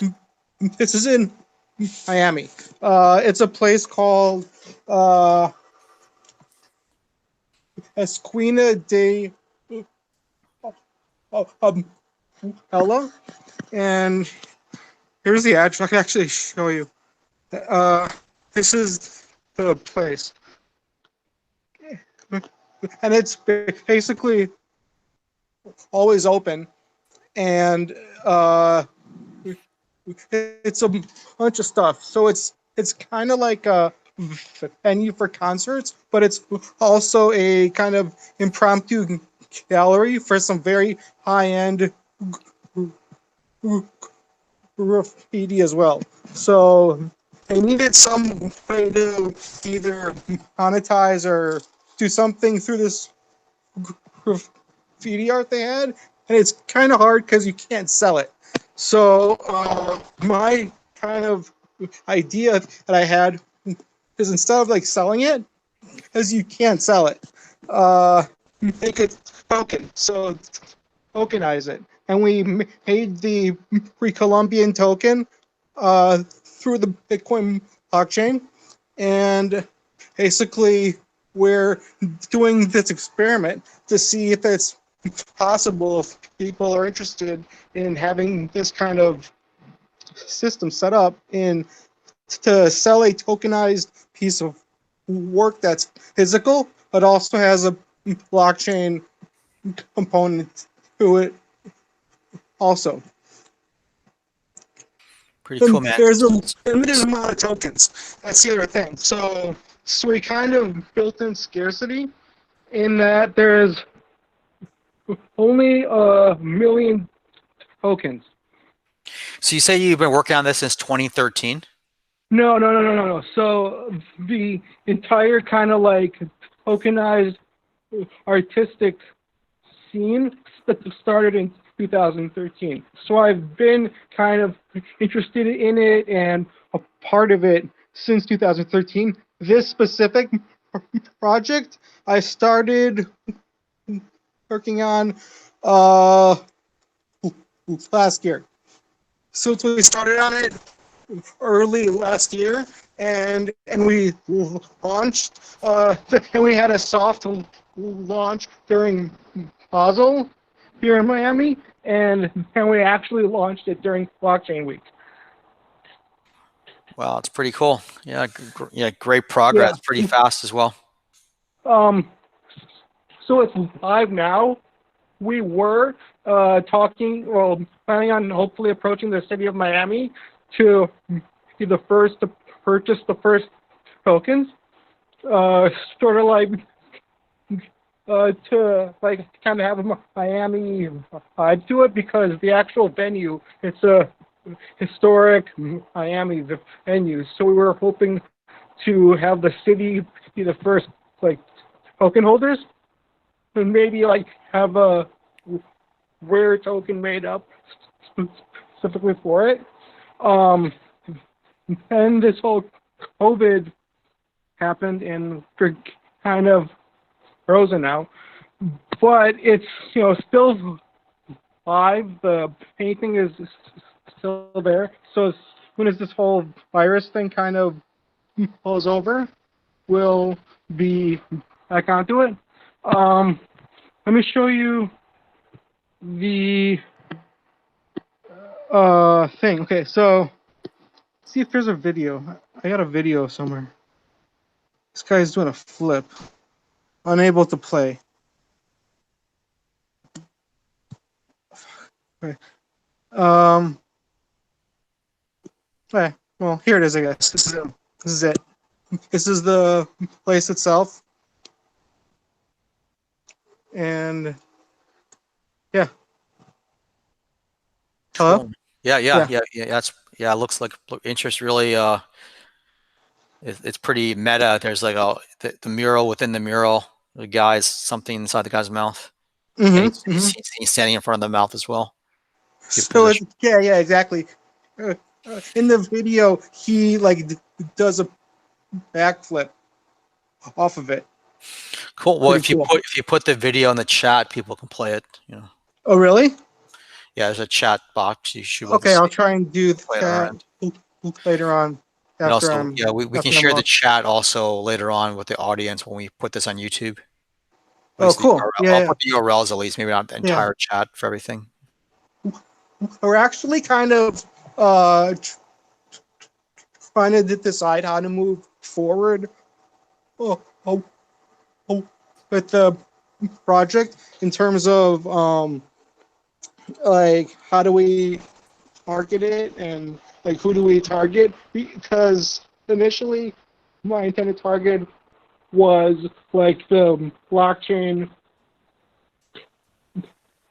collectibles markets, but now we're kind of thinking about expanding it to like include VR stuff too. So like have certain like things to incentivize people to purchase the tokens more. So like have the tokens maybe have VR experiences or XR experiences of the fair. Maybe if like someone has a token, if he's seeing the show there at the concert, there'll be like special augmented reality images that he can see because he has the token or something. I don't know. That's kind of something we've been discussing. Yeah, it's a great recently in terms idea. of how to That's a whole move it's forward. called LBE, location-based entertainment, and that's a Yeah, big yeah, yeah. space of VR right now is like out-of-home VR experiences, and generally it's a way to for venues to monetize, because if everyone has got an Oculus at home, what you have at the venue has to be more than what you get at home as well. So this could be one thing, incentivize people to come to the venue still. Mm-hmm. Oh, yeah, it's a great, yeah. So basically there's a guy named Kevin Williams, I can introduce you to, but he actually creates a newsletter as well that everyone in Disney and Universal, everyone who creates location-based entertainment reads that newsletter. He also runs the Magic Leap Facebook group, even though he hates Magic Leap. He just took over the name, but like anyways, yeah, he's always around. He's part of the whole Tip Tat and everyone, all the SVVR people. But pretty nice guy.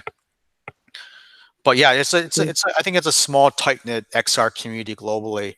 I'm sure we'll find someone to help you with this. Cool. Yeah. Yeah, thank you. Yeah, sure. All right, guys.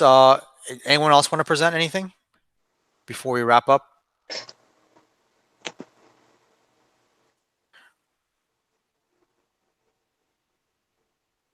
You guys can unmute yourself if everyone wants to say anything, or just your final goodbyes. You can just talk about what you're working on next during this lockdown, where the lockdown's coming to an end, actually. I'm not sure if I'm going to miss it or not, but like, it's almost like we have this whole lifestyle now. I paddleboard every day, and I learned to paddleboard, at least, better. So I might miss this time of our time to ourselves now. There's no fear of missing out because you're rather able to stay home. Yeah. So Sabby, do you want to introduce yourself? You came in late. Hi, I'm Sabby. I do a VR event production. I'm also a VR artist, XR artist as well. I had 3D VR, all of that. I don't know, what else should I say? What do you mean by 3D VR? You mean 3D stereoscopic? VR? Yeah, I do 360 stuff, but mostly like Blender, Tilt Brush, Oh, wow. those kind of things. It's cool. And where are you based? California, Southern. Oh, cool. Yeah, we're in LA a lot. So, we just did, Digital LA out there? Yeah. Yeah, so there are close partners. So if you guys, the other last few events, the one in December, Kevin Winston came out for Art Basel, and then he did one of our presentations here, and then we all went to Paul Bronstein. Also, we all went to CES, and Kevin Winston was there, and we did a joint event, Magic Leap event down there. So he came out actually for the Miami Science Fiction Film Festival for the Game Jam. He was one of the judges as well. So we were pretty tight with the LA folks. So yeah, glad to meet you. Nice to meet you guys. I've been enjoying all of this tech talk, and I love it. Cool. How did you get into? What's your history of getting into VR? How did you get here? Well, I was just kind of living life as an artist and entrepreneur, and found Tiltbrush, and now I'm, in like startups and putting on VR events and stuff. So, yeah, the quarantine has definitely pushed us all, to spread our wings in this. And so, I was invited here by Phoenix. So, Okay, great. um, Yeah, he knows all the cool people. Like, so our last meetup we did, two of our presenters actually from LA. One of them, Veronica, you saw in the Spock dance party. The other one was the Cybercode twins, and they do a lot of blockchain and VR, XR out in LA. And they're interesting. They were just one of the three judges for the Microsoft Build hackathon with the president of Microsoft. They're supposed to. They weren't able to come out again tonight because they're doing their taxes now. I don't know. taxes, isn't that late? Or for No, the quarter? I don't know. It's either late or you're early. I don't know how that works. But like, oh yeah. So basically, a lot of people come onto our live streams and things, and they're into our blockchain community as well. Cybercode twins are part of She EOS. A lot of people on this call know who they are. Block producers as well. So yeah, well, welcome, and I hope you stay involved. I'm sure you will. So Yeah, definitely. Thank you. I definitely want to get more involved with the crypto art and learning more about the blockchain and stuff like that, because I really feel like that's what we need as artists, as performers, as businesses in the virtual world. Like, we need to be able to tag our stuff and kind of prevent, having our stuff stolen or whatever. yeah, and it also gives you additional, market too, because there aren't that many crypto artists right now. So and obviously people who are into crypto, by definition have money to spend. So you might be able to just have new patrons as well. And we're pretty tight knit community, so we do support each other. Awesome. Yeah, I followed you on Twitter, and I'm trying to find everyone, just kind of get in the loop. And yeah, if you guys can put in the chat your preferred social media tags, and then or your website or whatever, how do people stay in touch? And then the chat is saved, so I'll at least post the URLs. And if you don't want your information shared, put that also in the chat. I won't put it on the YouTube description when we post this later. But if you just want people on the call to contact you, just put that down right now as well before we end the chat. And I'll start out. I'm Pravi everywhere on my social media. There's some guy in Mumbai who goes by Pravi Prav instead of Pravi because he's a drummer in a band, because I got all the Pravis already, so he's gonna get the longer one. I'm sure he hates me. I'll meet him one day, sure. well, yeah, it's been cool hanging out with you guys. Yeah, nice meeting you. So anyone else want to say anything before we end the chat? And definitely put your information in the chat window so we can share it later, and put it in if you don't want it to be shared, but so I'm going to post it. Hey, it's Rod. The only thing I was thinking of as Sabby was talking is I tend to follow VR Rosie on Twitter, and one thing I saw that she just did was actually sell a piece of her artwork for cryptocurrency. I thought it was very cool. Something called, what is it, knownorigin.io or knownorigin.io. But the fact that she was able to basically sell her art for Ether was very cool. Yeah, and I want to say on that note, so about 10 years ago, there has been the first Bitcoin transaction happened 10 years ago today, and it was used to buy a pizza from Papa John's in Jacksonville, Florida. And back then, a BTC coin was worth about 8 cents. But who would have thought? Really interesting. Yeah, sure.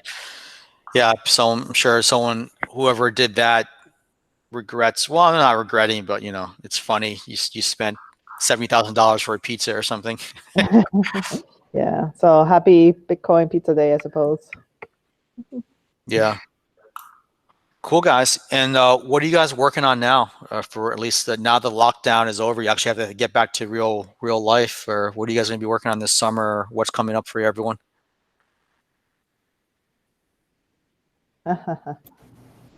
Scarlett, what are you? I know you guys. You're working on. You guys are all. I'm sure. Fabio knows what I'm working on. I'm just being very modest. Yeah. So basically, we are doing an event called Beyond Corals, and that's with artists, engineers, architects, highlighting more of the VR, AR. It's a huge group. The director is Dave, and we're all involved in this huge community globally. Yeah. And see, next week we're going to be doing the launching for, because this is space tech, so we're doing a lot of space related information. In terms of XR, we're basically creating a lot of digital assets, so I'm onboarding everybody to do an event that's going to happen next year in February. So it's just a very interesting platform in experimenting different type of web-based XR platform currently. So that's where we are right now. Yep. Lots of work. Yeah. You can say that. It's awesome. So we know Art's working on his on the tokenized art, and then who else? That's right. And then what else? What else is everyone else working on?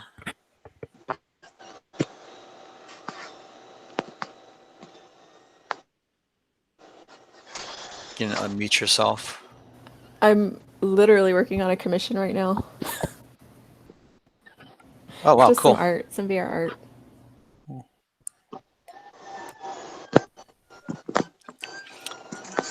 I'm just printing out stuff again. Okay. So you two are literally working during the call. It's awesome. Yeah. Multitask.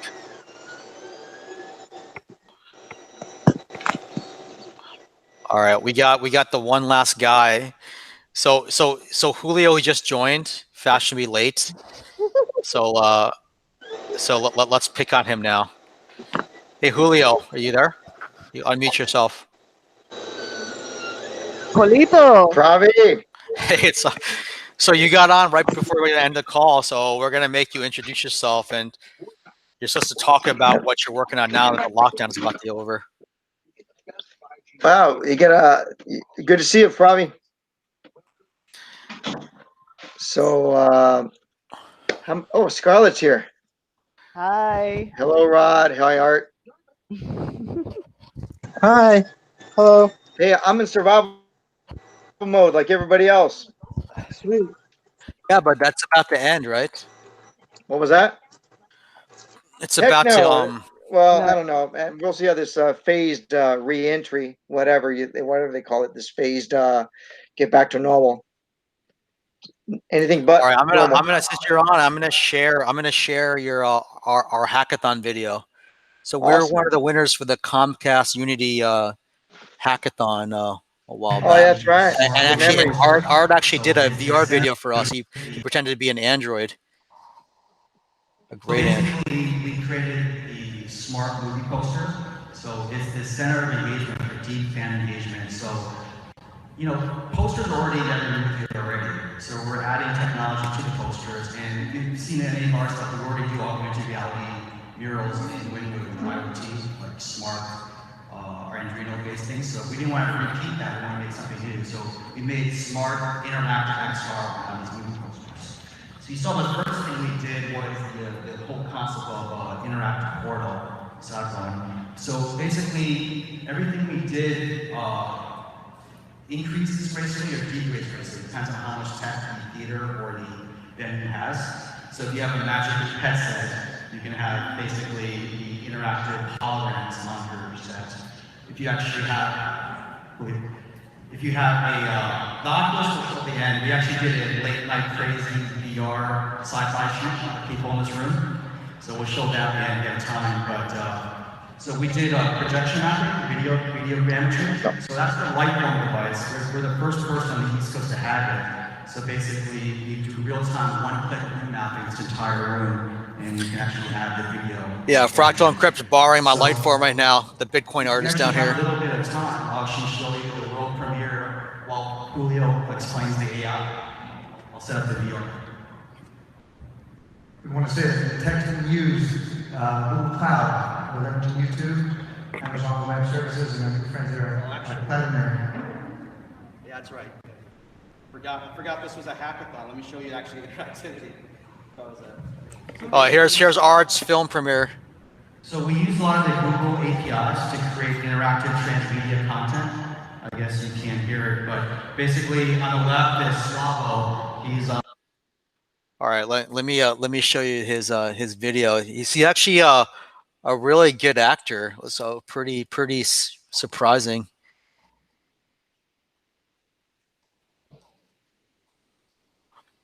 So basically, the stage direction we gave Art was he's got to pretend to be a android pretending to be a human, but not doing it very well, like a very bad acting android. Just like we have a gator in our backyard for our paddleboarding, and he's an incompetent hunter, which is a feature, not a bug. If you're gonna live next to an alligator, you don't want a competent alligator. But let's see. Where's Art's thing here? Yeah, so we got the VR and non-VR versions. So let's see if you guys can see VR through this Google Meet. Let me see. Tell me if you can see So I'm this. here with S3, the premier Blade Runner of the Miami 2018 Tom's Cast Hackathon. So what are we doing here, S3? We're trying to find some Androids here. I come all the way from Eastern Europe to find Androids. I need to find them desperately. Look how many of them there are. So do you think androids like hanging out at hackathons? I think so. They want to rule the world. I hope so. They're not there, but we will find them if they are. All right, lead the way. Okay, let's go.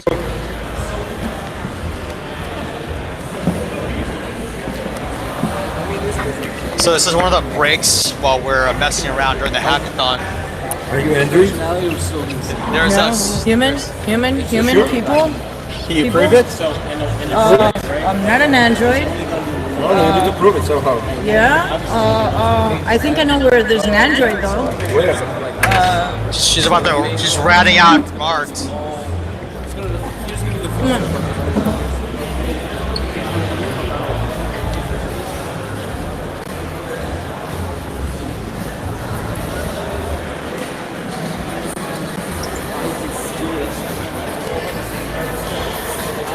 Where?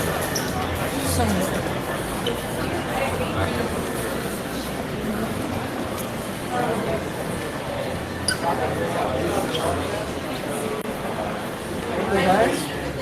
So over here hanging out, doing people stuff. I'm a person. What's all this like androidy stuff around here? Oh, I don't know. I'm not an android. These guys are android. I'm just a person. You look like Android. I don't know, man. I'm a pretty person kind of dude. You look like from a Star Trek Android. Not that kind of android. No, that kind of Android. Beep, beep, boop, beep, beep, boop. Oh, ooh. That was He said that. He said that. Yeah, I'm just a human, hanging out, doing human stuff, you know. Like what the humans do. What the humans do. Do they eat? Yeah, sure. Eat? Yeah, I'm eating. You're eating? Yeah, some food, you know. Getting some food. Because I'm human. Because you're human? Yeah. Sure? Yeah, sure. Human. I think you're Android. You think so? You look how you move. Why? How you look. Oh, so you look like an android? Yes. How does that look? And we need to kill you now. Oh, no. Should I run? If you want. Okay, I'm gonna run. Ah, he's getting away. No. Anyways, there's different versions of that video. So Art improvised each one. There's some where he's like doing the Mr. Roboto dance moves. Yeah. They're on YouTube, so good stuff. That's pretty funny. Yeah, man, you're good actor. So Yeah. you're calling. I'm sure if Westworld needs an extra, we got you Maybe. there. All right, guys. So yeah, thanks for coming out, spending your Friday night hanging out with the blockchain XR community, and I really appreciate everyone spending all this time with us. So all right, guys. Well, have a good weekend. Thanks, you too. Have a nice one. Thank you for hosting this. Sure. Bye. Have a good weekend. All right.